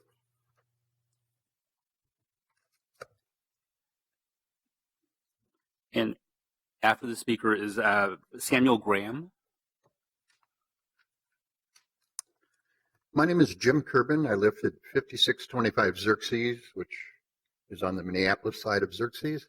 But more importantly, for the last 5.5 years, I've worked at 1000 West Franklin. It's the Belmont Apartments, which participates in the voucher program. It also serves a population that may be involved with the GRH program. But in any case, all participants or residents are cut off when they exceed $36,000 a year in gross income. So my suggestion today is that I see this level playing field that this ordinance is attempting to create. And yet my experience shows me in the last 5.5 years that people who participate in a GRH program or have no sort of housing assistance at all but are still moderate income are 10 times more likely to be a resident at the Belmont than someone with a voucher. And as I thought about this, the reasons that I came up with are primarily related to personal resources. First of all, people with vouchers in many cases may be burdened with mobility issues. And by that, I mean they rely maybe more on public transportation. They're not able to respond as quickly when there is a vacancy. Additionally, their personal resources in terms of cash available for down payments, for paying those pesky fees that landlords charge, that kind of thing, again, seems to be more of an issue. But finally, when I look at GRH programs, their success, I think, is dependent on the fact that they have an advocate. And I see nothing in this proposal that would give an advocate, someone to help these people. And in fact, the last 4 housing choice voucher participants who became residents at the property I manage Mr. Urban, all I seem need, to have I need you to wrap up. all seem to have an advocate who came and helped them. And to me, that's the difference. It's not really the landlord, because in any case, we accept all comers. Thank you. Thank you. Our next speaker is Mr. Graham. And after that, our next speaker is Tasha Niesenberger Pomeroy. Hello, my name is Samuel Graham. I live at 3457 Central Avenue Northeast. And I started at Crossroads in Richfield. And we got, I guess everybody else got a letter to get put out, but I was given a phone call. And it's in May, and they want me out in May. And so that moved me to an apartment that is overran by a slumlord, and we are infested with fungus on the walls and in the ceiling, who is constantly being covered up with plaster instead of fixing the problem. Cover. And we're plagued by bugs that we can't get rid of because they won't take care of the matter. So we're forced into situations, and it's becoming unhealthy. My ceilings are at the place right now where it could fall on me while I'm taking a shower. So, and it's a serious matter. And so that is the situation that I am under, and most of us are under. We become plagued by these slumlords who are getting away with it every year by giving false information to the city that they have handled the matter. And it is becoming worse and worse that they're getting away and not taking care of the situation that is there. Thank you. Please come on up. And our next speaker after you would be Peter Coyle. Good morning. My name is Tasha Weisenberger Pomeroy. I live at 4323 4th Avenue South in Minneapolis, and I am an employee of Aon, a local nonprofit developer and provider of affordable apartments and townhomes. I'd like to thank the council for the time to testify on this important issue. I'm here to speak in favor of the proposed ordinance changes to prohibit discrimination with regard to public assistance funding. I work at Aon because I believe in our mission to provide quality, affordable homes that strengthen lives and communities. Over the past 12 years, I have met and heard the stories of hundreds of Aon residents for whom finding affordable housing was a real challenge. I heard horror stories about the apartments they were living in before coming to Aon, and their joy at finally finding a quality, safe, affordable place to live. Aon has 2,742 affordable apartments, about 20% of which are project-based Section 8. And another 20%, or 600, of Aon's apartments are rented to households with vouchers from a government agency, the majority of which are Section 8 vouchers. While my colleagues at Aon agree that with private landlords that the Section 8 system is inefficient and must be fixed, we do support the effort to require landlords to accept Section 8 vouchers. We believe that most landlords just want to help provide homes in a simple, reasonable, functional way, and an improved system would go a long way to incentivize landlords to use the program and serve more people. Like Aon, I strongly support the effort to require landlords to accept Section 8 vouchers. Doing so will allow more of my Minneapolis neighbors to live where it makes sense for them, for access to schools, to transportation, to healthcare, to jobs, and to quality housing. This council must weigh many different factors in deciding how to proceed on this ordinance. I would ask that their first and last consideration be the low-income residents of the city.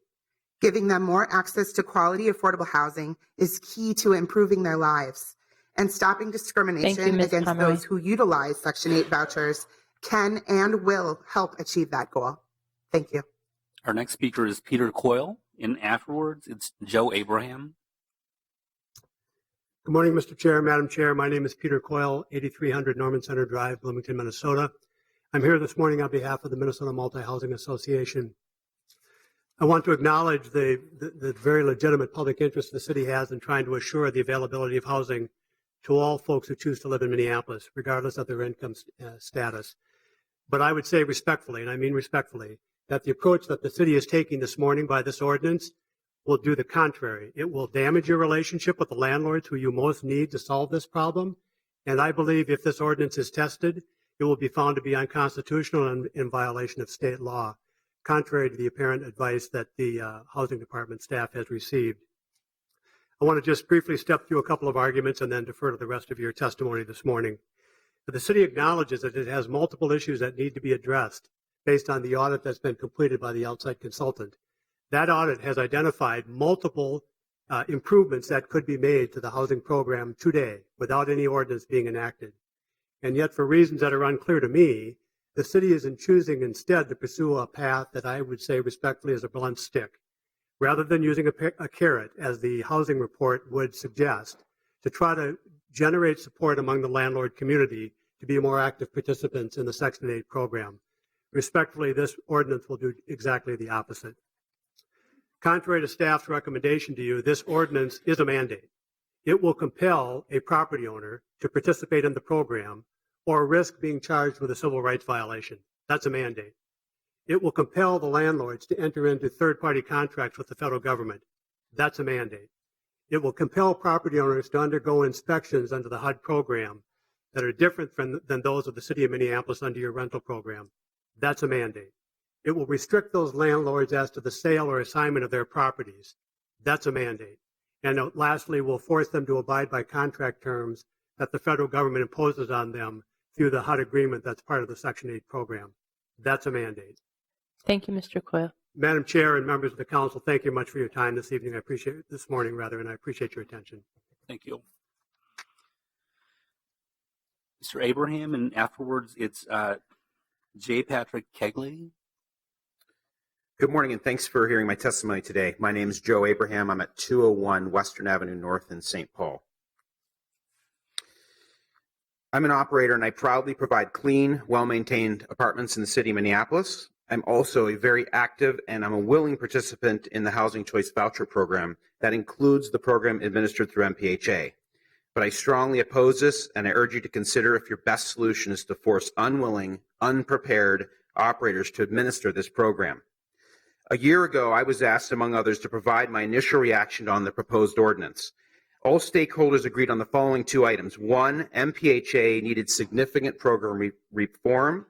And two, there was we needed more and widespread acceptance of the HVC holders and that program. We all agreed there was an issue. The problem is those things are directly correlated, and I think we've squandered an opportunity to solve that in the last year or two. In that meeting, we also spoke about a unique opportunity in the city of Minneapolis. Minneapolis is well known for having a very high percent of locally owned and operated apartments. We don't have a lot of exterior outside operators in our business. I think we've, again, squandered an opportunity to use that partnership with owners. Countless times over the last year, and since this was proposed, many of us have volunteered to be part of solving this problem in some form of working group. I'm not aware of a single case where one of my peers was involved directly in finding a solution, working with MPHA or any other group that would hear us to try to solve this problem. So before instituting more policy with damaging consequences that you've heard from many of my peers, please give Mr. Russ the time to implement his changes. You've got my support for sure, and I know you've got many of my peers who will be happy to be part of the solution. Thanks again. Thank you. And our next speaker is J. Patrick Kegley, and the next person after that is Vanessa Monahan Rial. Good morning, City Council members and members of the committees. My name is J. Patrick Kegley. I live at 1401 Portland Avenue, A109 in Minneapolis, near downtown. After learning that I would no longer be able to afford where I lived in South, went through housing search back in 2015 and found that many places would not take vouchers, except that, and I have a voucher through MHR, Mental Health Resources, which I've benefited from for 14 years. I'm very grateful for that. However, I went homeless after a 4-month search. I went homeless briefly for a couple months. I was able to go to my parents for that brief time. But then I was able to find affordable housing downtown at Aon. But it's not quite the area I was planning on moving to, but I'm satisfied. I'm very satisfied with Aon and the Elms. They have very good management. But I thank you for your time and considering that I strongly support the idea of having banning discrimination, because there's a voluntary program. There's only a very few that want to take Section 8 vouchers or housing choice vouchers. Thank you. And our next speaker after this one is Quantina Washington. Hi, I'm Vanessa Monahan Ryle. I live at 3414 Morgan Avenue North in Minneapolis. And I am here to support the ordinance as well. I'm an employee at Resource, a large nonprofit that provides many services related to chemical and mental health, employment, and career education. And we've seen that in order to have wellness in any of these areas, housing is critical. I work in a mental health program, and it's very difficult for people to keep up with medications or doctor's appointments or even practicing the tools they learn in therapy or recovery when they are just in survival mode trying to figure out where they're going to sleep day to day, which just leads to difficulty for them and the community when they end up having to be hospitalized or maybe not safe in the community. And I've worked with people who have vouchers trying to help them find housing, and it's just been very disheartening and very difficult to make call after call and find landlords that won't accept Section 8. Trying to be alongside there with people is really difficult because they find their life is really on hold. A lot of people have dreams. They say, I want to be a productive citizen. I want to go to school. I want a job. But it's just too difficult to do any of that stuff until housing is in place. And I'm only seeing it getting worse. On a regular basis now, we're seeing landlords that are deciding that did take vouchers decide not to, or sold the building, and the new owner doesn't want to take vouchers.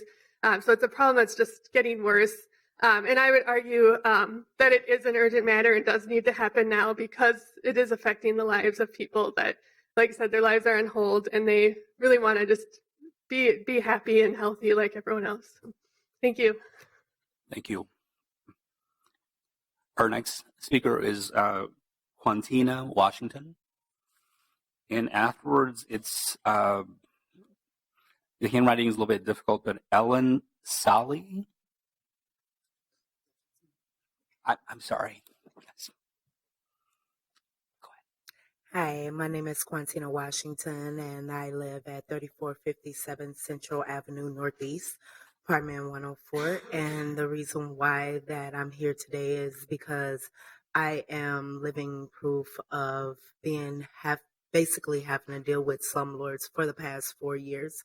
And I cannot become a productive citizen of the state of Minneapolis, Minnesota, if every year I have to move because landlords don't want to accept programs such as Section 8 and GRH housing, let alone spend the time or let alone take the time to take the money that you get from your tenants and residents and put it back into your property.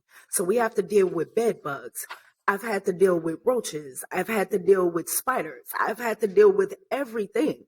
And all they do is sell the building right from up under the tenants and leave us with the notion of having to move. I've had to move for the past 4 years straight because of slumlords not willing to take care of the property. But you want our money, though. You want the government's money. You want Section 8 housing money. You want GRH housing money, but you don't take the money and invest it back into the property. How are we supposed to be productive citizens of the state of Minnesota, regardless of whether we had a criminal background history or not? How can we become productive again if landlords are not willing to take care of the property? You don't deserve a rental license then. Property managers lying about being the landlord, taking over $1,000 from me. I was in debt by $3,000, coming to my door, drunk. Someone that's supposed to represent you all as a whole, as a unit. These are the type of landlords and so-called property managers we've been having to deal with from years on end. They need to be investigated thoroughly too. Something needs to be done on their end as well. Someone needs to come in and make sure that they're doing Thank you, Ms. Washington. work. Thank you and have a blessed day.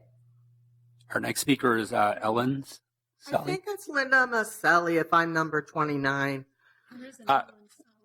We are actually on number 21. Oh, then it's not me.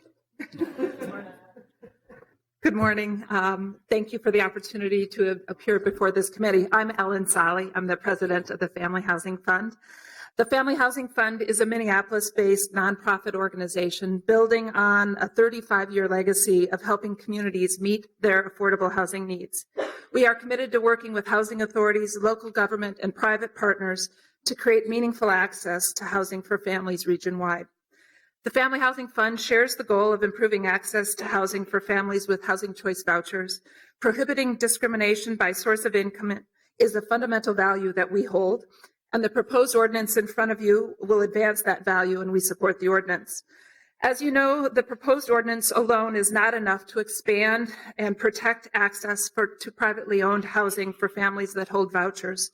As Mr. Russ spoke earlier, the Family Housing Fund commissioned a report by Quadell, and the purpose of that report was to assess MPHA's voucher program to identify possible enhancements to their policies that could expand resident choice. In the spirit of continuous improvement, the study showed that there are administrative changes that should be considered to make the voucher program work better for families and improve the partnership with rental housing owners. MPHA has shown decisive leadership in providing information and access to complete the study and in accepting the findings. In fact, just yesterday, the MPHA staff reported to their board on actions that they intend to take immediately. And this is just 1 month after receiving the report.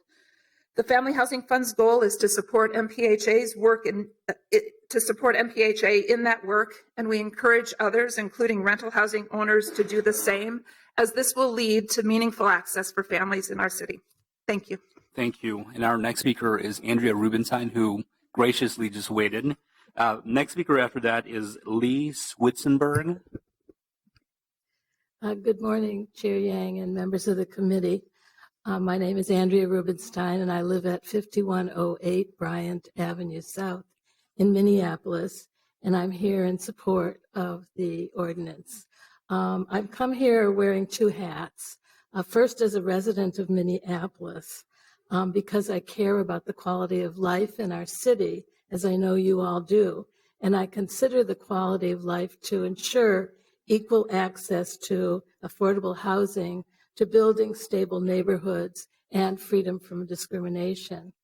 I'm also here as a board member of Jewish Community Action. We've been around about 21 years. We have about 800 more members, and we were conceived from the tradition of Jewish involvement in the civil rights movement and have organized to bring together Jewish people from diverse traditions and perspectives to promote understanding of and take action on domestic social justice issues. We do so in concert with and support of other community groups.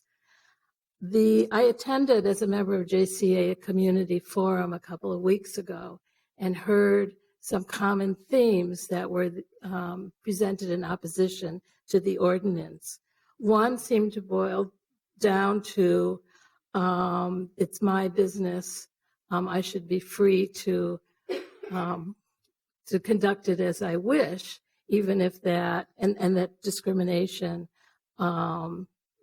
I should be free to do what I want. Clearly, discrimination is already illegal, and so this doesn't change anything for businesses. And it's not acceptable to society. And I think this is very much a discrimination ordinance rather than, and it also is a response to a real crisis in affordable housing and access to housing. And so that seems to be more important than anything else with regard to this ordinance. Another thing. Thank you, Ms. Rubenstein. Okay, thank you. And again, thank you for your support and hope that this will be passed. Thank you. Our next speaker is Lee Switzenberg, and after that, Courtney Gunderson. Alrighty. Hi, thanks for listening to me, everybody. I am a resident of Minneapolis. I have lived here for 32 years. I live at 1816 Colfax Avenue South in a 3-unit building. I sold my single-family home in that same neighborhood when it was too expensive, so I moved into something that I could afford. I have been in this house for 12 years. I hope to retire someday. I'm 50 years old. I have invested my retirement fund in the city of Minneapolis. I have now own and manage 15 apartment units around various parts of town. 2 properties are in Lisa Bender's ward. I'm sorry she can't hear me. One is in Lisa Goodman's ward, and another one is in Jacob Frey's ward. I also have a family member who is getting government-assisted housing, and I have a good friend who is getting this. So I think that this is a very complicated situation that you people are dealing with. And I do want you to know that I have, in the time that I've run this rental business, I have had 3 Section 8 or housing choice voucher tenants. One of them, it's a very difficult organization to work with as it's currently run. I couldn't get a phone call back to find out if I could requalify this tenant for 2 weeks. One of them turned out perfectly well, and another one left their apartment in disarray. That's just kind of how it went. I think currently the organization is very difficult to work with. I think all landlords want to run good rental businesses. I would hope so. I picked this business. It's my second job because it's something my mother would be proud of. I rent good quality apartments in neighborhoods I would live in, and I put them in a condition that I would like to rent them in. And I think that you're picking your target market group. It's too bad is the people who are giving already the affordable housing units in the city, Graystar and all of the new apartments in the North Loop, and they are going to be exempt from this. So I think you're kind of picking on your partners in the affordable housing versus your allies. And if you worked to make it easier to work with the system, most people would love to be part of this system. It's a very difficult system for small people like me. Thank you for listening. Sorry to go over. Courtney Gunderson, and afterwards, Christine White. Hello, I am Courtney Gunderson at 995 Grand Avenue in St. Paul, and I'm here with Resource Inc. at 1825 Chicago Avenue, which is a nonprofit that supports thousands of participants annually. On behalf of my organization, we support this ordinance. It is time that voucher holders become a protected class. It is our duty to support an increase in access and equity for housing voucher holders who are disproportionately people of color and people living with disabilities. As an advocate for the Housing First model, I know that housing allows for stability in other areas of people's lives. It is my job to also support landlords, which is why I want to reinforce that this ordinance does not change the overall screening process based on other rental criteria. If a person does not meet the criteria, a landlord is not required to rent to them. If an individual violates the lease, they may be subject to a lease termination. Anyway, I support taking this chance and choice for voucher holders. Our next speaker is Christine White. Christine White. All right, we will move to the next speaker, Eric Haig. From Homeline, Eric Haig. All right. Haig, okay. All right.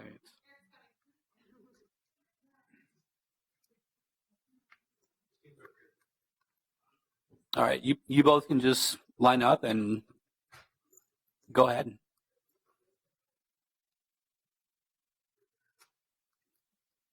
White, go ahead. Yes.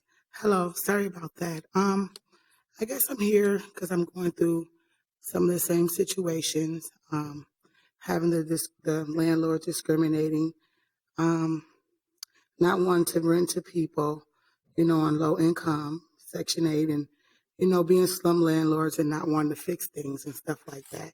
So I'm going through the same thing as trying to find a place, but all of the places are in the rough neighborhoods. So I live at 2905 Colfax Avenue North. Sorry, I'm out of breath, but I came from St. Paul, so the Section 8 housing goes a little different than the experience that I have been experiencing out here. You might come up with the money, you're already low income, you come up with your money for deposit and rent. So the landlords are accepting the money, assuring you that they're gonna fix the property up. They're showing you the places where the tenants are still living there. And then after the tenants move out, they don't want to repair things. But again, like the other lady was saying, they want the government money. They want the insurance of the money. They're giving you a hard time, and they know that they're going to get paid, but they're taking the money, lying to you, assuring you that they're going to fix the properties up, and they're not even fixing it up. So as a, low income person, someone helping me, I'm gracious and grateful to have the program to not worry about struggling, for housing for me and the kids and, getting back into work ethic and want to work to get off Section 8, is to help people. You don't want to try to live forever, but, these land, you want to live there like it's part of yours. You want to take care of the place, but they're moving you in where families have been living there 3-4 years and they've never even repaired anything. So you're so afraid of being homeless, you're trusting you take that place upon them thinking that they're going to fix it, and they're not even going to fix it. And then the neighborhood is so bad, the shootings and things like that, you report them. They don't even care about even coming to check on their tenants or anything. They're railroading people, making them be afraid to speak up. They're feeling like they're going to be, Thank you, ma'am. Retaliated. So sorry it took forever, but it's the same thing. They're taking the money, but they don't want to fix things. And it's kind of scary, So thank you. Thank you. After this next speaker is Sharon Magnuson. Thank you, Chair Yang and Chair Goodman and committee members. My name is Eric Hauge. I'm Director of Public Policy and Organizing at Homeline. Homeline is located at 3455 Bloomington in South Minneapolis, and I'm also a Minneapolis resident. Homeline is a statewide nonprofit that provides legal advice for renters. I am going to be delivering some written commentary that's from Homeline and a group of 25 other organizations. And I'll deliver that now, but in terms of my testimony, our organization serves thousands of renters throughout the metro area, and we hear from hundreds of residents that have Section 8 in Minneapolis. We see disproportionate numbers of voucher holders in Minneapolis asking for advice about housing instability, substandard conditions, and other rental issues that are inextricably tied to the discrimination and lack of housing options that they face.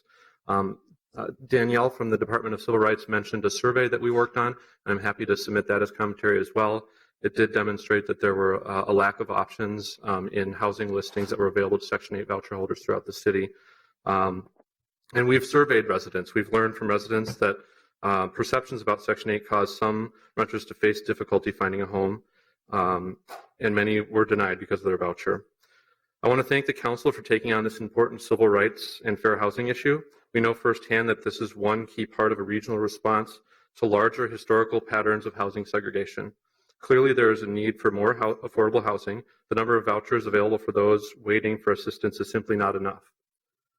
Meanwhile, as thousands of renters wait for decent, safe, affordable housing options, as we've seen so clearly with several high-profile legal cases in Minneapolis, low-income renters and people of color are taken advantage of by unscrupulous landlords. Until there is a widespread, deliberate, comprehensive plan to preserve and develop more affordable housing, renters must be supported by regulation within this business market. This includes stronger protections against eviction or lease non-renewals for families who face involuntary displacement, more tenant-centric, accountable, and consistent code enforcement, and prohibitions against discriminatory and retaliatory management practices. We look forward to working with the Council as you take important next steps to further improve renter rights in Minneapolis. And again, thank you for your leadership on these issues today with your yes vote. Thank you. Our next speaker is Sharon Magnuson. And after that is Rick Kahn. Sharon Magnuson. I'm going to decline to give my address as I have no FP. I don't want that public. My family has a property at 3428 Aldridge Avenue South in Minneapolis. I will, when that passes to me and my brother will be third generation there. I've had the privilege over time of being a homeowner and also a renter. I also have the unique experience that during that time as a single parent, I've lived on the north side. I have been a renter that has gone to try to rent on disability. So I know how difficult it is to rent when you are on disability or you're getting other subsidies from the county or the state. I am now a realtor working to be fully employed and through a PASS program with Social Security. With that, I have taken in my heart as a realtor to serve people and helping them get housing that normally wouldn't look at that as being home ownership, whether getting those out of foreclosure, and helping people to get into rentals. I have one client right now that makes $8,000 a month. Their credit is awful. and we have been turned away from 42 properties in the last 60 days. They have no problems putting down a year's worth of insurance, but because people do not want to discriminate based on income and they need to use a standard, they don't meet the standard because their credit rating is in the hole. And so what I strive to do with people in preparing them for homeownership and or renting is teaching them about credit, how to be responsible credit holders. MPHA has a lot of flaws that I hear people all the time say, nope, I don't want to work with them because not getting the rents on time, not getting the damage deposits on time. I placed one family recently over north who was getting help through child protection. And that damage deposit did not come for 2.5 months. I had the owner going, where is the damage deposit? I need Thank you, ma'am. I need you to wrap up. Thank you very much for hearing me. Our next speaker is Rick Kahn, and after that, number 29 is Linda Maselli. I'm Rick Kahn. I live at 602 North 1st Street in Minneapolis. I'm a member of Jewish Community Action. I also work as a consultant to the Greater Minnesota Housing Fund. I want to add some new information that's relevant to this discussion today. The Greater Minnesota Housing Fund is about to launch a $25 million NOAA equity fund to support the acquisition and preservation of affordable rental housing properties throughout the region. It has attracted $25 million in impact capital, measuring impact based on the requirement that every property that gets funding through this will be required, absolutely required, to accept residents with Section 8 vouchers as the way we determine impact, as the way we actually achieve opportunity. I would guess that each and every one of the members of the City Council decided to run for this office and has chosen to continue to serve here for moments like this, where it's a hard vote, but there is an ability and an opportunity for you as the members of the council to vote for something like this ordinance, which actually makes a big difference, to vote for something like this ordinance that will change and improve many lives, to vote for this ordinance that will increase opportunity the most for the people in the city who now have the least. I ask for your vote of approval for this ordinance, and I thank you for it. Thank you. Number 29. Please, Linda. Can I sell my place to him and lose the capital gain? I'll be glad to. And number 30 is Tom Fletcher. My name is Linda Maselli. I live at 27903 Zuni Street, Northwest. I Santy. I have a duplex in Northeast Minneapolis that I bought when I was 24 years old. I love that house. It's got beautiful hardwood floors. And I love the yard and the lilac bushes. I don't want to have to go through the hoops of Section 8. I don't care if somebody is poor and I get my money and I don't have to collect twice a voucher from the person. I don't care about that. I just don't want to be forced into going through a bunch of hoops or lose my rental license when I've got tons of money, love, sweat, and tears put into that building. We're occupying the downstairs unit right now because we're putting in new floors in the kitchen. The place hasn't been painted in 10 years because I keep getting tenants all the time. And I just said we need to do some improvements in here. We put in new boilers, we put in new roofs, new sidewalks. I take care of that place. I love that old house. And I don't want to be forced to have to go through baloney HUD crud in order to maintain my renter's license. I have never discriminated against anybody on anything. I've rented to gays, straights. There's a happy couple upstairs right now. I've got all sorts of people, black, white, Indian, American Indian. I've given people rental credit, not collected rent for 3 or 4 months because the guy was laid off. I've rented to children. It's not about discrimination. It's about my being able to maintain my property the way I want to. I'm not a big landlord. I bought that place when I was 24 years old because the guy where I was living raised the rent too much. So how about instead of people worrying about renting, how about you guys buy houses like mine and then rent them out as part of a group? Kids that I grew up in rentals. I think every kid deserves a yard. They deserve being able to ride around on their bicycles. They deserve to have a swing set. You know, so quit trying to jam this stuff down our throats and let it, or at least exempt, duplexes that are owned by one person.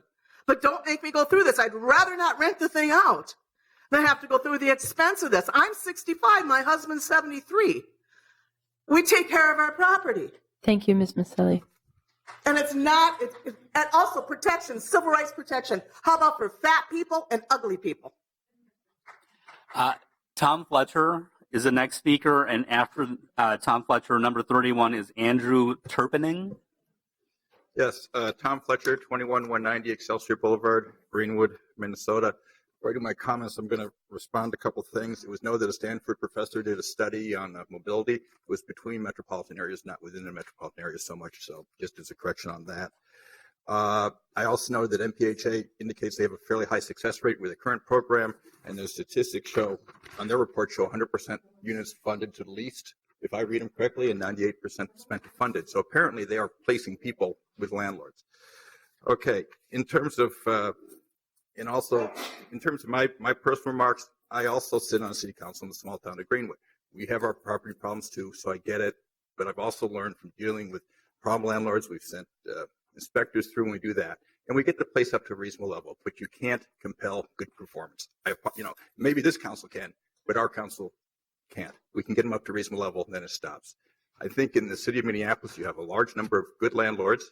There are bad ones too, just like we have in Greenwood, but you have a large number of good landlords. And I think this thing is negative in terms of the direction it goes and in terms of discouraging people who want to be good property owners. I have a daughter who lived in Burbank and now lives in San Francisco. She had a landlord in Burbank who took pride in her apartment for $950 a month. Major metropolitan area. Not quite comparable, still roughly comparable.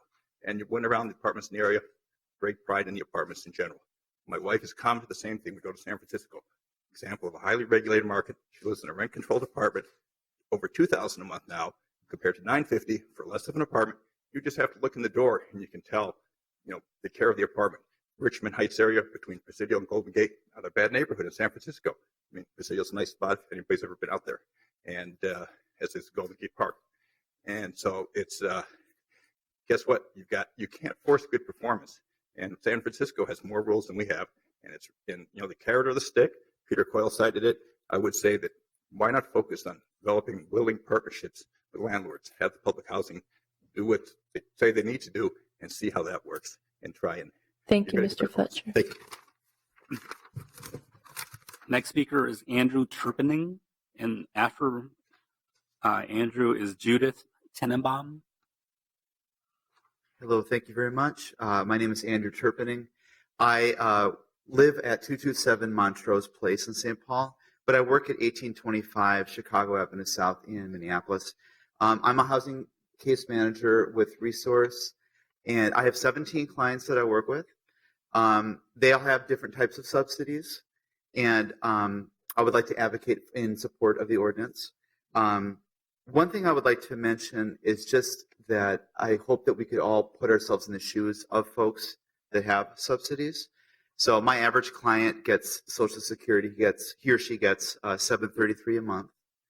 And something that I see all the time as I'm looking for apartments is must make 3 times the rent. The income must be 3 times the rent. I see that all the time. And if you ask yourself, if you're making $733 a month, what would a third of that be? $240. I mean, it's absurd to think that someone making that kind of money could afford an apartment with those kinds of restrictions. Even if the person were to get a part-time job and make, let's say, $200 a week, still that adds up to about being able to afford a $500 apartment.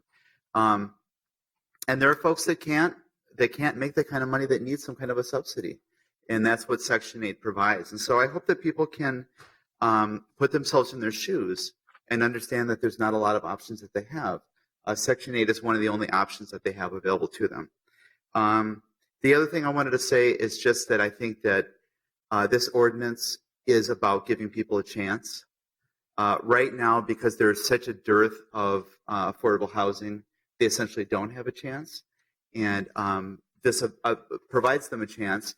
If the property manager doesn't want to rent to them, if they decide that they don't meet criteria, then they don't rent to them. It's fairly straightforward. Agencies like mine would love to work with landlords that would at least give our clients a chance and let them go through the application process to see if they would apply for the apartment. Thanks so much. Our next speaker is Judith Tenenbaum, and after Judith is Russ Adams. My name is Judith Tenenbaum. I live at 3812 Zenith Avenue South. I'm happy to be here to speak today in support of this ordinance. I'm here as a resident who thinks that this will be a better city if more people have choices and opportunities for affordable housing. I'm also here as a member of Jewish Community Action. I think that this ordinance would have a positive impact on the quality of life in our city. It would increase options and reduce barriers to mobility and choice. As we all know, there is a tremendous shortage of affordable housing, decent housing in our city, with rents rising more quickly than wages. It is a real struggle for the city to fund of the Affordable Housing Fund. We know that there's such a shortage of money, and we know it's probably going to get much worse. We can't afford to waste housing vouchers. Too many people who have these vouchers cannot find suitable housing for their family, and these vouchers that they have waited for years and years go to waste. You heard earlier today that the last time the list for these vouchers was open was in 2000.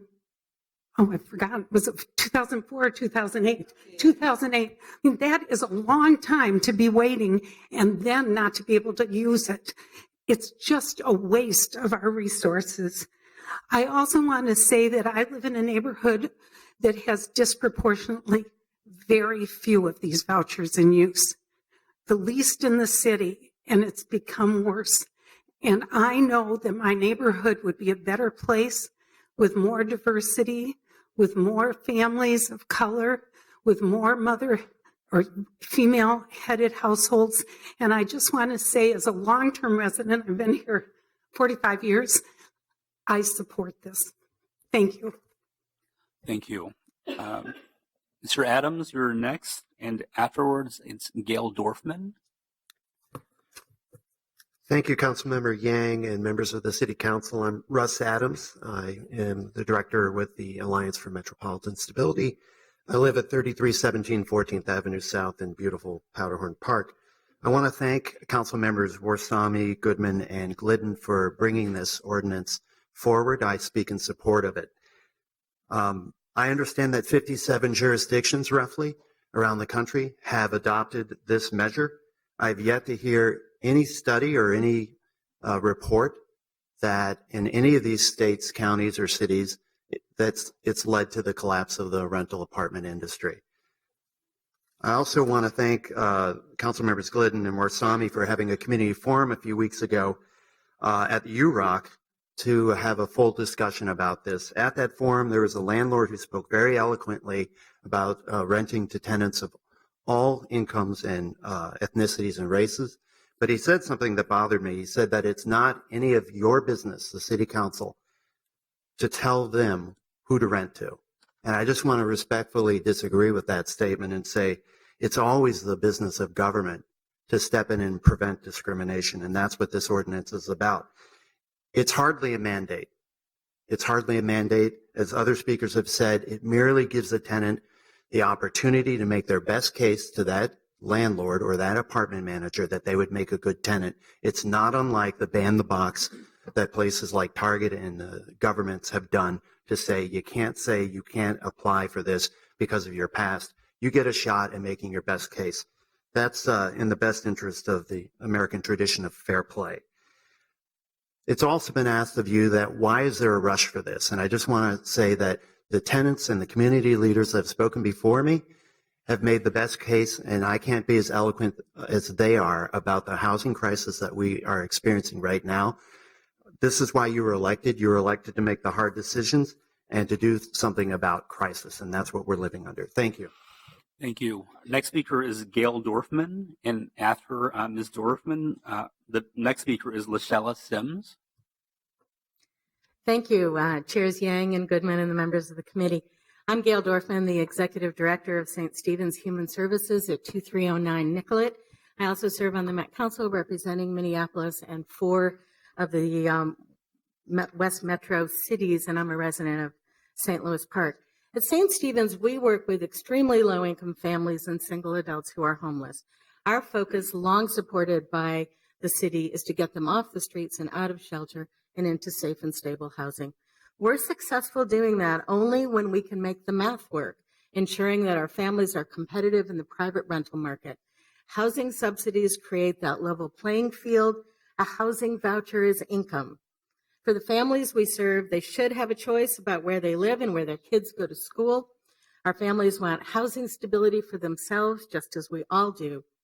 Yet they too often face limited housing opportunities, even with a voucher, because they can't easily find a willing landlord to accept it. We are deeply grateful at St. Stephen's to the many landlords who do partner with us. A year and a half ago, the Met Council Metro HRA opened our Section 8 waiting list for a few days. 34,000 households applied. 2,000 were randomly selected, and today, a year and a half later, about 200 of those families have vouchers, but have yet to find someone who will take that voucher. We have a client at St. Stephen's who lived for 20 years at the Crossroads Apartments in Richfield. She had Section 8, she paid her rent, she was not a problem tenant, but Crossroads was bought out by a Chicago investment company, put in granite countertops, renamed the building's concierge apartments, and kicked her out. Why? They told her they would no longer be accepting Section 8 vouchers. And we're seeing that same instance in the city of Minneapolis. Thank you, council members Glidden, Goodman, and Warsami, for starting what ultimately needs to be a regional dialogue and regional coordination. This evening at our meeting, the Met Council is considering changes to our Livable Communities grant process so that projects that accept Section 8 will rank higher and more likely be funded. And we look forward to working with Minneapolis, MPHA, and all our regional partners to promote innovative regional collaboration, including the many recommendations in the Family Housing Ms. Fund Dorfman, report, can you wrap up? to ensure that all of our families find safe, stable, and affordable housing. Thank you, Thank you to Commissioner. Minneapolis. Our next speaker is Lashella Sims, and after her is number 36, Tish, I want to say Tish Perry or Tish Penny. Greetings, I'm Lashella Sims, senior organizer with Micah, and I live on the north side, Minneapolis. I kind of looked at this. First, let me do a couple of statements. How much money a tenant makes should not be a reflection on their self-worth. Two, it's against the law to discriminate against me, right, forthwith, but policies and procedures can be put in place that will do the same thing. And I've looked at this situation with through an equity and equal lens, and maybe some legalities in regards to the situation between the tenants and landlords, and something is missing, and it could be possibly help prevent some of the situations that come afterwards. And that is, I think that right in the beginning, the tenants should have access to a landlord's background also. Right from the beginning, that allows both parties to see what's happening with the other. And if they want to, right from the beginning, develop some sort of relationship with that person or that contract or that tenant or landlord. The way it is now, the tenant right away is at a disadvantage because of what the city ordinance has in place in terms of the legalities and restrictions that a tenant has. The landlord has an advantage of being able to evict them at certain things that go on. But if you have something in place right up front, I get to choose as a tenant if I want to continue a relationship with this landlord that I will be possibly connected with for years to come.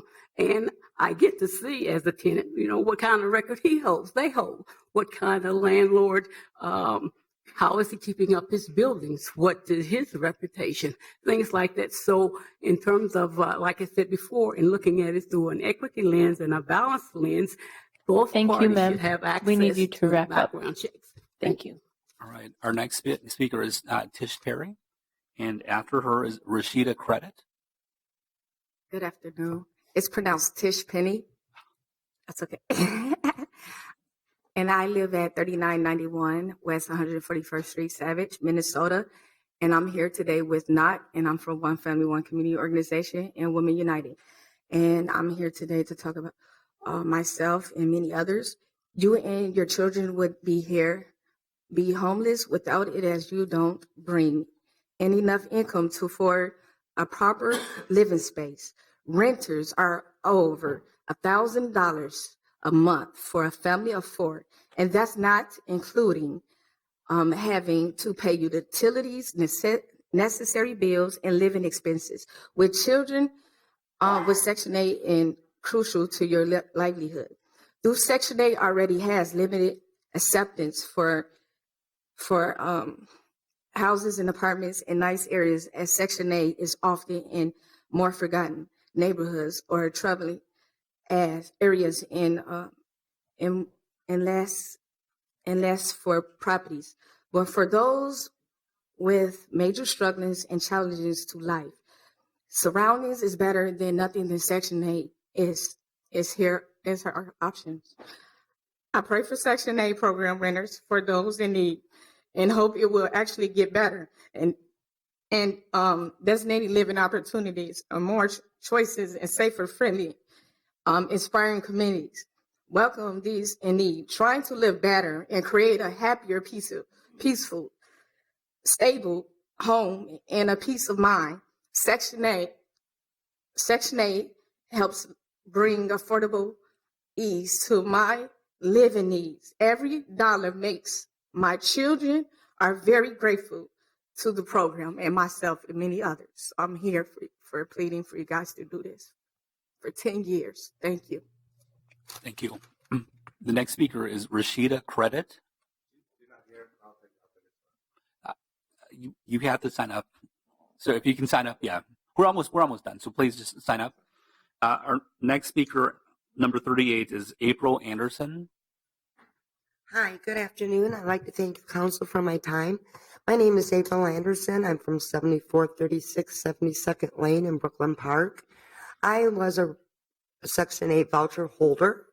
I lived in the same residence for 6 years in the city of New Hope. And through that time, every year, we had 2-3 landlords.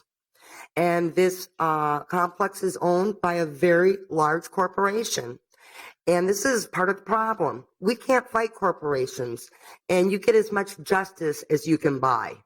When you are on disability, I can't afford a civil lawyer to protect me for discrimination or human rights. I filed my own lawsuit against this huge corporation to the Department of Human Rights.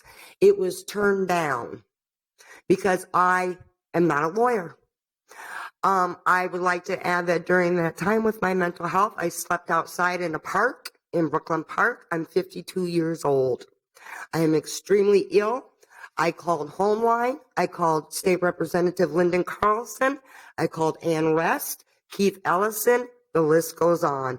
No one helped me. Homeline, from my understanding, is overwhelmed with lawyers that are using their pro bono hours to take phone calls from residents such as I. They do not help you. I have been told verbatim by Homeline, we take less than 2 cases per year. That does not help homeless citizens in the city of Minneapolis. I am currently living with a friend.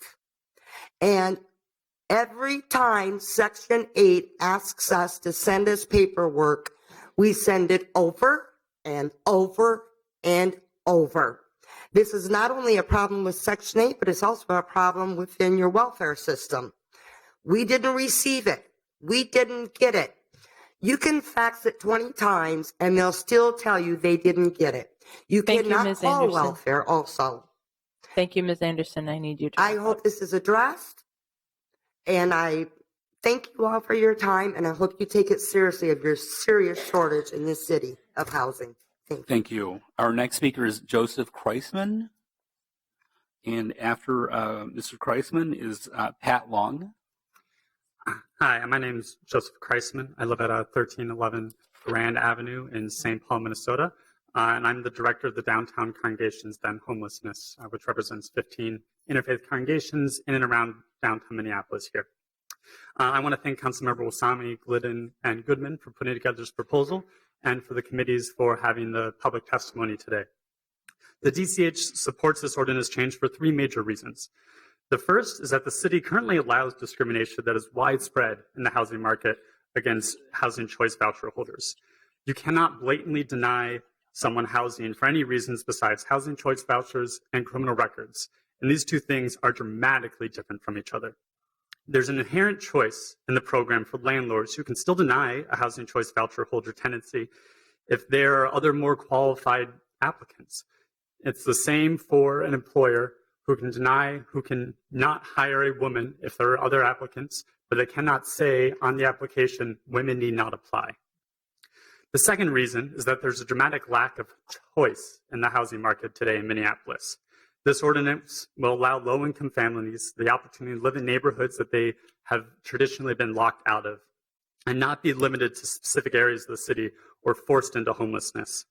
As has been discussed, there's a real lack of affordable housing in Minneapolis, and Section 8 is one of the best opportunities for families to find a home so they're not at risk of being able to not pay the rent because it's coming on time every month.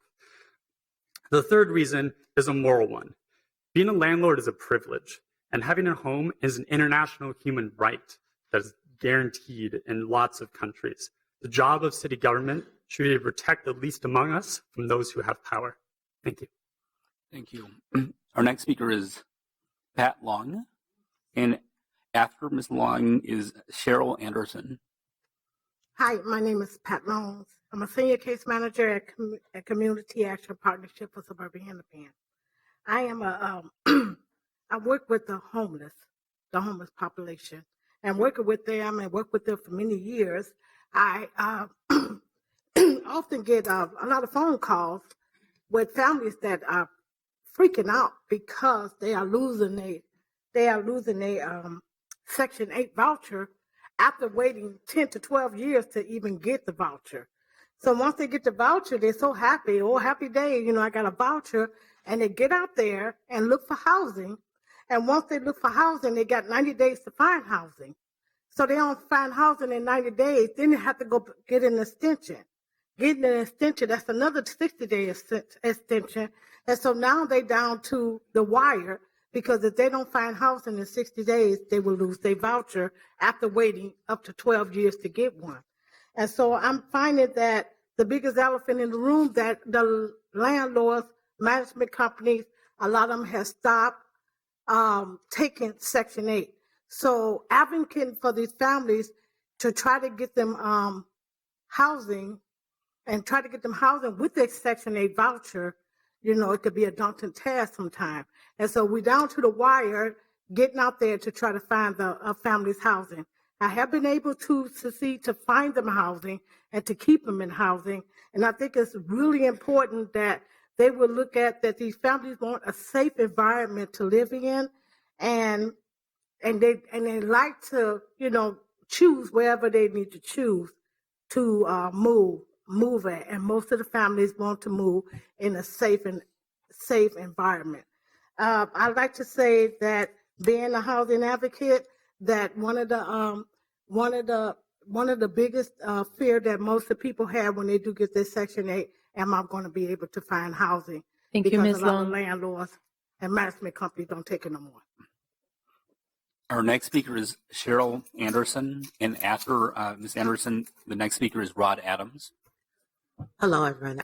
I'm a property manager. My name is Cheryl Anderson. I live in St. Louis Park, but my two properties in question are in Ward Goodman's ward, in her ward there down in Loring Park. I do work for Halverson and Blazer Group. We have a criteria for certain residents, for every resident, not certain residents. I do have numerous Section 8 residents that qualify there. I'm not going to say Section 8 residents all are bad, but we do have the ones that take advantage of that program. And once they're in, they pass the inspection. And once they're in, then they have all these complaints, which should have been past inspection through Section 8. And it's either they're doing something to sabotage or whatever to get the attention more, but they think they're privileged more than just a market rent resident. In the neighborhood of Loring Park, where my properties are, I'm not saying it's a better neighborhood, but it's a well-known, popular area. And we have residents that come there, and I've had residents tear up my properties, my buildings, take handrails for scrapping, and they come from resources of agencies, different agencies. I don't want to name them all, but I deal with all of them. So I just want to say, as a property management, Section 8 or whomever is in charge of that needs to get a list of authorized or managers or property management companies that will take Section 8 clients instead of going through all this. I don't think they should be made to have to take Section 8. It's not fair because they have to make their money too. And as a property manager, I have to help them make their money. And I just think Section 8 needs to have a list to give to their clients prior to them going to have the 90 days to look or having an extension. They should already know who accepts and who doesn't. And for the owners that don't accept, that's their right. It's their money. And I'm on that side. But I think there's good Section 8 residents. There's bad Section 8 residents. That's what I'm going to say. Thank you for letting me speak. Thank you. Our next speaker is Rod Adams. And the speaker after that is Russell Glover. And once we get to Mr. Glover, we will be done with our list. Okay, my name is Rod Adams. I stay 3240 Portland Avenue South, Minneapolis. I just want to thank Councilmember Glidden, Warsami, and Goodman for putting this together. It's a really powerful ordinance. So I personally just wanted to give my history with Section 8. I grew up in a single mother-led home where my mom didn't work. She had several disabilities where she collected Social Security, and we struggled for a while, and she finally got a Section 8 voucher. She was so excited about it, and we were looking at the houses we could move into in Minneapolis to St. Paul. I was going to finally have my own room. Things were going to change, but what we found out was nobody wanted to take Section 8. Nobody wanted to take on top of having a Section 8 voucher, she received Social Security, and that was also a hardship for her finding a place to stay. So even if we did get into once we finally did get into a home, we would be there for a year.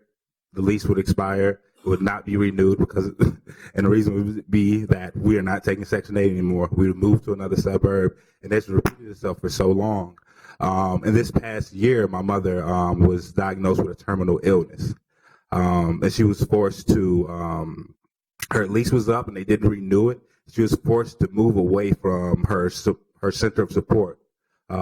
She was staying in Coon Rapids, where a bunch of my family members stayed and were there and able to check on her. She had to move from there to Maple Grove, where now she lives in a place where she doesn't drive, and the closest store is like 3 miles away. And this is somebody with a terminal diagnosis. And this is because landlords are discriminating against folks who have Section 8. This has caused her so much hardship on my own end, having to leave work late at night to run to Maple Grove to provide groceries for my mother because she can't make it to the store. And the fact remains is. Thank you, Mr. Adams. I need you to wrap up. Okay, I can stop. All right, thank you guys. All right. Next speaker is Russell Glover. Hello, thank you for hearing me.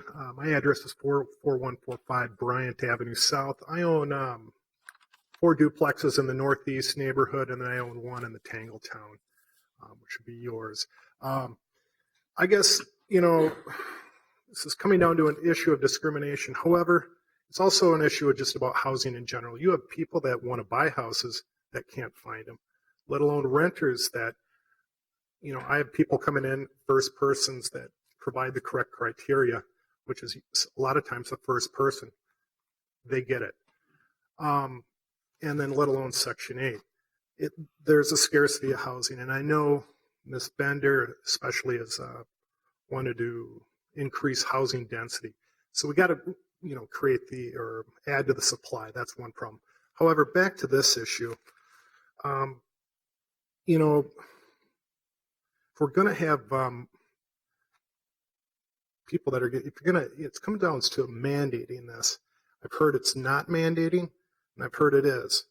But what, if you look at this, I haven't read it per se. At the end of the day, it looks like, is there language in here that's going to make a landlord sign up for this federal program? Is there? And that's what I want you guys to consider. I wish you would table this for now and actually work with the reform of trying to make the application, the inspections a lot easier and a lot smoother. I do accept people on public assistance, whether it's Social Security, veterans benefits, and tribal benefits. And that has never been an issue.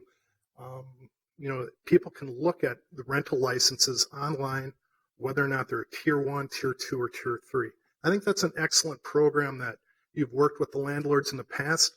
And I would just ask that for now, perhaps let's hold off on this.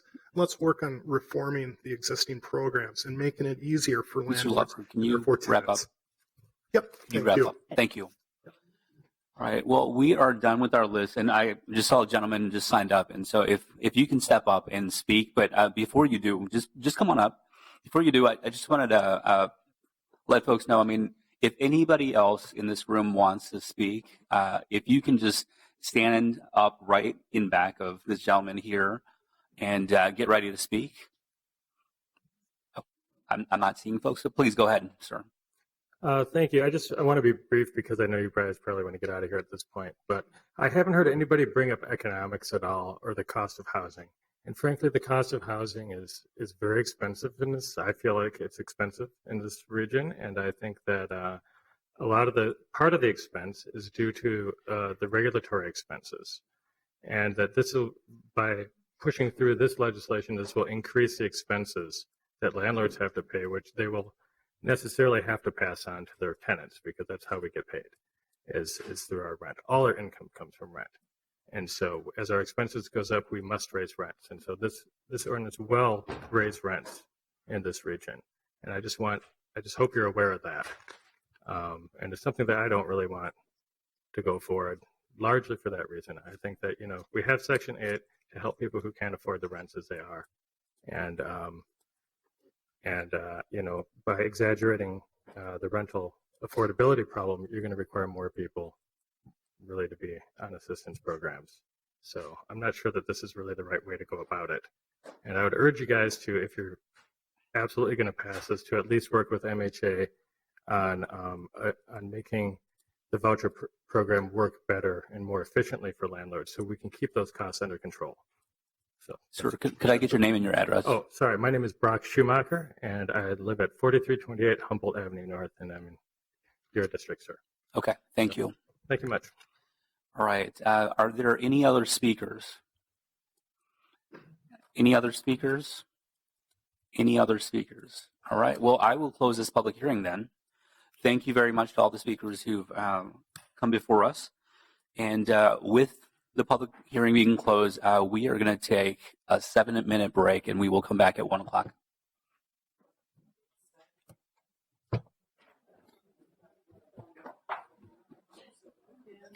Maybe you.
Thank you, Madam Vice President. I'm going to call together the Community Development and Regulatory Services Committee, which is comprised of council members Fry, Quincy, myself, council members Warsami and Reich are on their way, so we'll wait.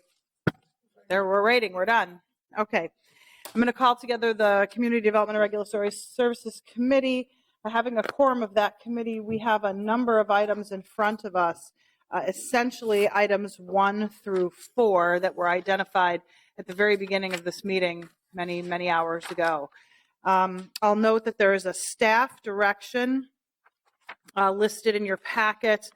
Community Development, Regulatory Services, Civil Rights, Emergency Management Committee special meeting staff directions. So I just want to note that Councilmember Glidden has authored a number of staff directions in consultation with Council Members Warsami and I want to note what those are for the record, and I believe there are copies available. The first one is directing staff from Reg Services and CPED Housing to report to the committee on updates and implementations of the analysis of potential inspections coordination between MPHA and the Department of Reg Services. Also, the development of a landlord incentive fund and amendments to the city's unified housing policy and development of a process and procedure to ensure compliance with the requirements in connection with the city-assisted rental housing projects.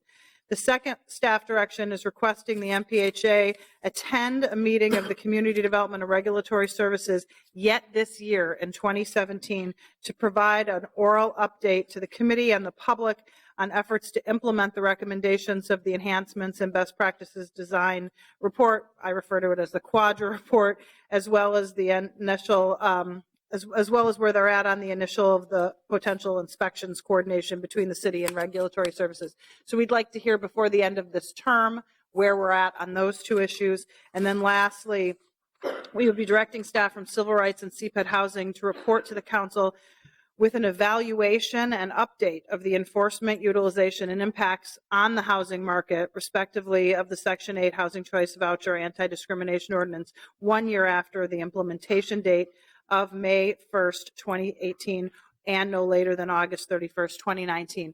So this is an attempt to analyze where we're at after 1 year to make sure that the potential unintended consequences don't come to fruition, and if they do, we will address those unintended consequences with all of our partners at that time.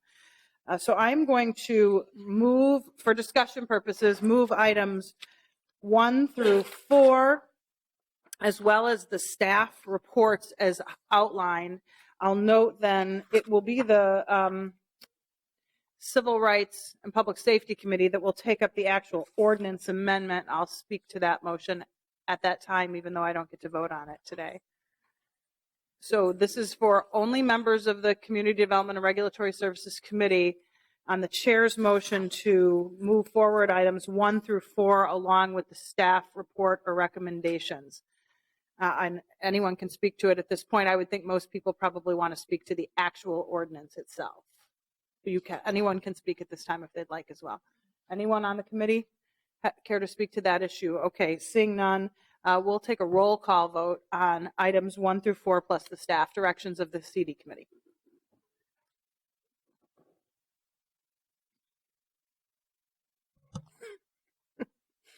Councilmember Fry.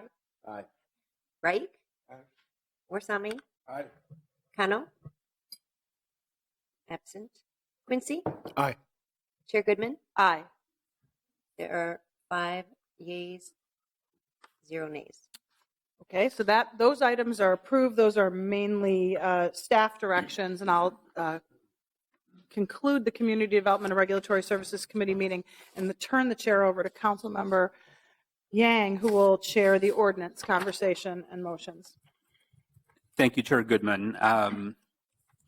Before I begin, though, I just wanted to say a few things. First and foremost, Greg Russ, who is the MPHA Executive Director, had a meeting that he had to go to, and it's out of state, and so that's why he's not here. But his staff, his able staff, is here for any questions. The second piece is that, I had mentioned before the public hearing that we would have staff on hand to address any issues or questions related to the ordinance. And, I just checked with our staff, and there wasn't anything that they wanted to present at this point. And so we will just go into item number 5, which is the passage of the ordinance related to public assistance discrimination. And, with that, I will just move the item for approval, and then we will open up the discussion for any of the council members. And, I apologize to the public in this sort of way that this is one of the few times that we've held a joint committee meeting with CDRS and public safety. And so it's going to be a little bit choppy, but, all apologies just to everyone. This is, I imagine this is for public safety, but, I'll open up for anybody here who has any questions also on the dais. And so with that, we will open up for discussion. And the first person in queue is Council President Johnson. Thank you, Mr. Chair. In listening to the public discussion that happened today, I have to say I agree with almost everybody that spoke. I have been monitoring this program and its effects on the ward that I represent, and have had multiple meetings with MPHA over the years in trying to understand why the super concentration of voucher holders occurs in one community in this city. And it's really a challenge. It's really a challenge. I think the number that was put forward first in the first discussion was that 6% of the rental units in Minneapolis are voucher holders. Well, in North Minneapolis, it's about 25%. And what that has done to the reputation of the program, I think, is probably one of the most important things. It has damaged the feelings that people have, and exacerbated the concerns that people have about the Section 8 program. And it gets to the point that when people, are calling me about a particular problem, they'll say it's a Section 8 unit. And of course, not everybody is in a Section 8 unit. There are problems in every kind of ownership situation in our city. We have homeowners that are challenges, so I feel compelled to respond to some of the challenges that have been presented about the participation in the program over the years by some landlords that are really problematic. I think, one of the things we need to look at in this year that we will have to work on how we implement this ordinance is being more careful about screening landlords. You heard from people who have a voucher and then go into a home and are taken advantage of because the repairs aren't made that were promised. Because of the reluctance of people to take the vouchers, you get to the point that there are some people that will take vouchers that aren't the best landlords. And I look to the Minnesota Housing Association. That's what we need. We need more good landlords in the program. I also I want to say too that as I hear people describe how they'd use a voucher, how it's a good thing to spread out voucher holders across our community, that I want to make it perfectly clear that there are really good schools in North Minneapolis, that North Minneapolis is a great place to live. And it isn't that we want everybody to flee our community. We want good people in North Minneapolis that make our community stronger. And I think the real essence of what we want to see happen in this city is that people have opportunities. And they have opportunities to live in whichever community that they would like to live in.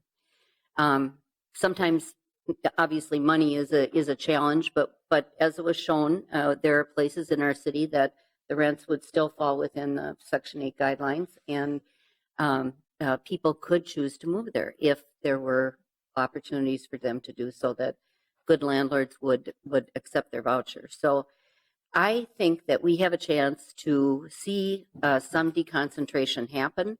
I want to do it in a way that's orderly, and I want to see the Minnesota Housing Association involved in this year of implementation time to address the challenges that have been brought forward and that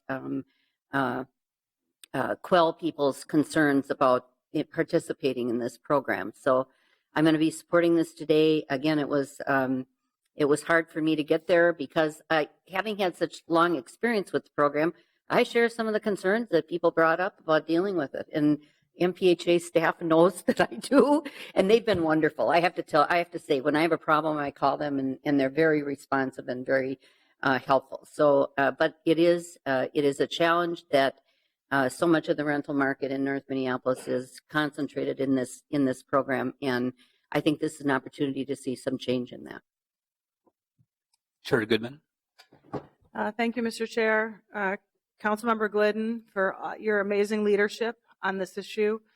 I want to note that I came late to the game as an author of this resolution and ordinance change that was introduced in 2015. I came late to the game because I had many concerns about how this would work and how functional public housing was to address changes. But through my work as a board member of the Family Housing Fund, and as the council member who was assigned to help choose the new director of the Public Housing Authority, and the work that I've done for almost 20 years on this council to lead us all in a direction that will help the poorest people in our community find somewhere to live, I have come to the realization that this is a necessary and important thing that we will do today, because ultimately it is a civil rights issue. And I don't come lightly to calling anything a civil rights issue, but I noticed my old friend Rick Kahn stand up here today, who I worked with on the Wellstone campaign in 1990, and remind us, you're either in this job to make a difference or you're in this job to make some noise. And I'm not in this job to make some noise. I'm in it to make a difference. And the difference that I think we can make today will further fair housing in our community. I had more constituents at this public hearing today than any other budget hearing in the 20 years that I have served on the council. Why is that? Because so many of the really good landlords who are here today are my constituents. I can name them, Tom Fletcher and many who are my constituents who are here today. And I believe, and Hornig is very active in my ward as well and a very good landlord. And I do think that these landlords do good work. But in the end, we don't have very many Section 8 voucher holders in the ward that I represent. And therein lies the problem. That Section 8 voucher holders are concentrated in parts of the city that least need to see voucher holders and absent from parts of the city like the ward I represent where it's most needed and, quite frankly, where my constituents believe all boats rise together. My constituents believe that the rights of low-income people are equal rights to their rights and that they do better when low-income tenants do better. That's what I hear when I talk to people in my ward. So I think it's important for us to know that we don't believe this is a mandate because you can't mandate civil rights. Civil rights are something that are inherent to who we are, as is the issue of housing.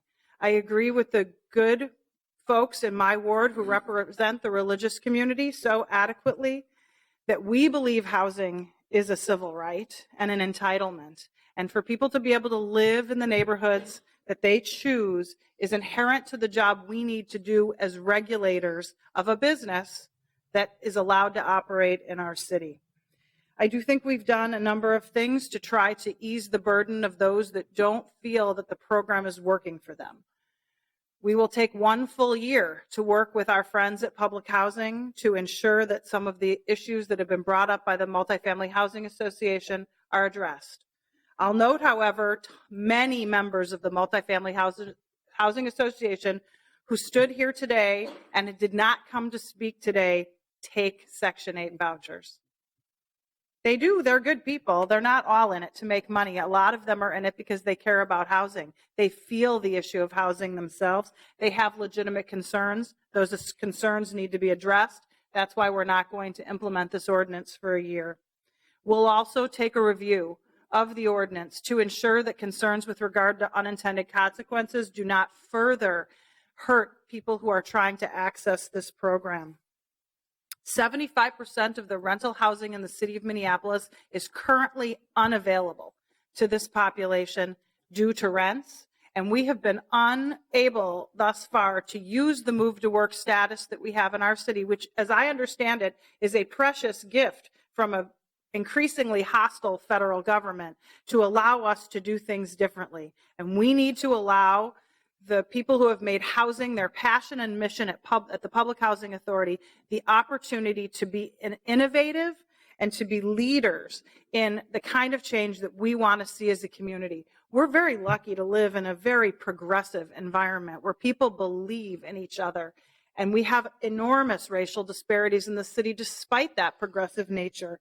I think this change, this civil rights change, is something that we have to do. I believe very deeply in it, which is why I signed on to it, much to the distress of a number of people that I have worked with positively and will continue to for a very long time. I think I am the kind of person who needs to step up more than many others who don't represent very low-income people and talk to the community as well as our partners about the importance of housing as an entitlement. I've done it for 20 years of my life, and that's why I signed on and did the work much later than Councilmember Glidden did to bring this forward. I think it's a very important thing we're doing here today. I don't make light of it, and I would ask each of you to think about it in the context of affirmatively furthering fair housing and what we can do in order to address that goal. Council Vice President Glidden. Thanks, Mr. Chair and Councilmember Goodman, for letting me speak as part of your committees today. I thank Councilmember Goodman for giving what I think is a really good overview of what is really a whole package of things. It started out with talking about discrimination faced by Section 8 voucher holders. And this has been a 2-year journey of trying to listen as well as we can to stakeholders, talking about what is a bigger picture of issues that prohibiting discrimination is one piece of, but how can we work to make this whole system work as well as it can. You know, at the end of the day, prohibiting discrimination is about giving people a fair shot, a fair opportunity to be considered for housing in different areas of the city that today, frankly, that door is completely shut. I don't know how anyone can sit here and listen to stories of how many years people often wait just to get this, gold ticket of a Section 8 voucher. 10 years, 12 years, I've heard 15 years. And then once you get that very important opportunity to better support yourself and your family, how difficult it may be to actually utilize it and how much stress and trauma that produces. But that is one piece of the picture, this anti-discrimination ordinance. And so I also really want to thank the landlord community for bringing up issues that, frankly, we also heard repeated from those who experience the Section 8 program as tenants, and thank the Minneapolis Public Housing Authority for helping us in the city realize that we needed to have a stronger partnership with you to ensure that the program, again, that serves Section 8 is working as well as it can. I think that we have taken our time, and that's been an important amount of time to take. And now I feel very encouraged that we have public commitments from both the city as well as MPHA on moving forward on some very specific opportunities to change and enhance the program. So I want to say thank you for that. And again, we had many testifiers today who were here for hours. So I want to say thank you, but many of the people who were here have also been engaged. I saw so many familiar faces, people who have been engaged over a multiple year period to make sure that we were really understanding multiple perspectives that were going to be important to decisions that were coming before the council. I want to make sure I get an opportunity to say thank you to a big city staff team that has, again, been engaged for multiple years in various areas of working together on the ordinance, but on other aspects of partnering with MPHA. And that includes Danielle Shelton-Walzak, Noah Shuckman, Andrea Brennan,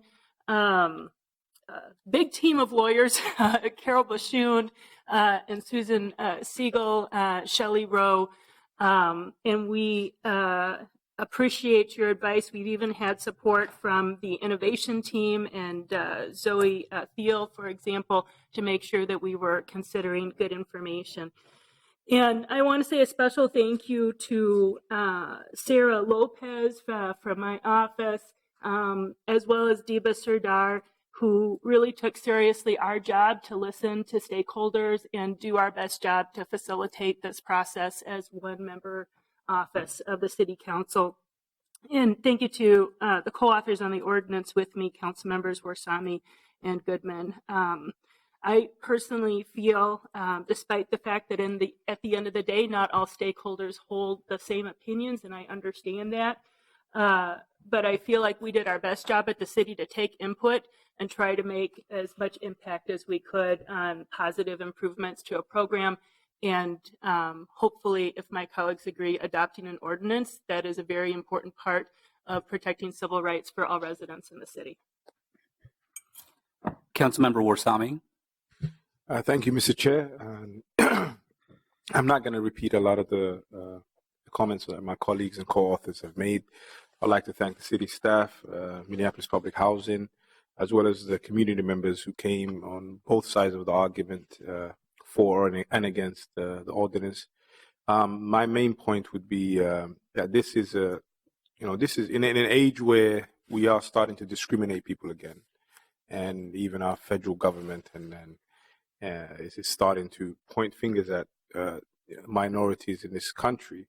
That this is a civil rights issue, and the fact that many people who have Section 8 vouchers have felt that they're being discriminated against, and having signs that says that you cannot have, we do not welcome Section 8 vouchers, is akin to 50 years ago when people used to say that they did not welcome Black people or Irish people or Jewish people or people of different sexual orientations. And I think this is very important that we make this step. Yes, it's not going to be perfect, and this package will have to be improved with time. But I think the city staff and MPHA are working on this, and I thank them for their partnership. And I'll request from my colleagues to support this important body of work. Thank you. All right. I don't see any other council members in queue, and so we will take a vote on item number 5. And with regards to item number 5, I'm gonna ask the clerk to call a roll on this. But with regard to this, we will take a vote of the Public Safety, Civil Rights, and Emergency Management committee members, and then the second vote would be of the CDRS members as well. And we'll kind of go from there. So if you can start.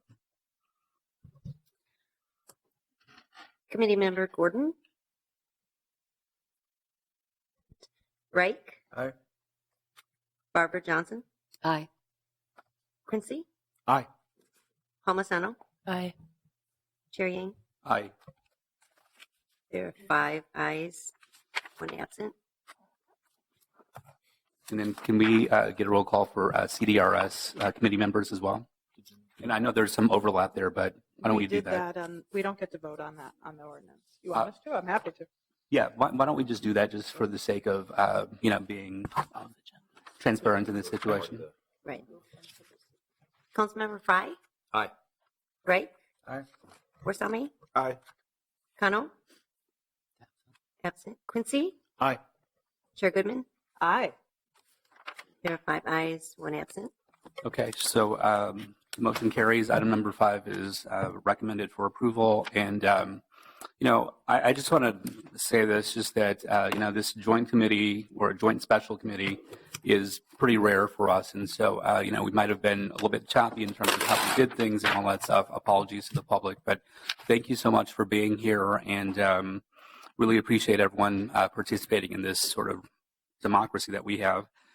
With no further business before this committee, I will adjourn this meeting. Thank you.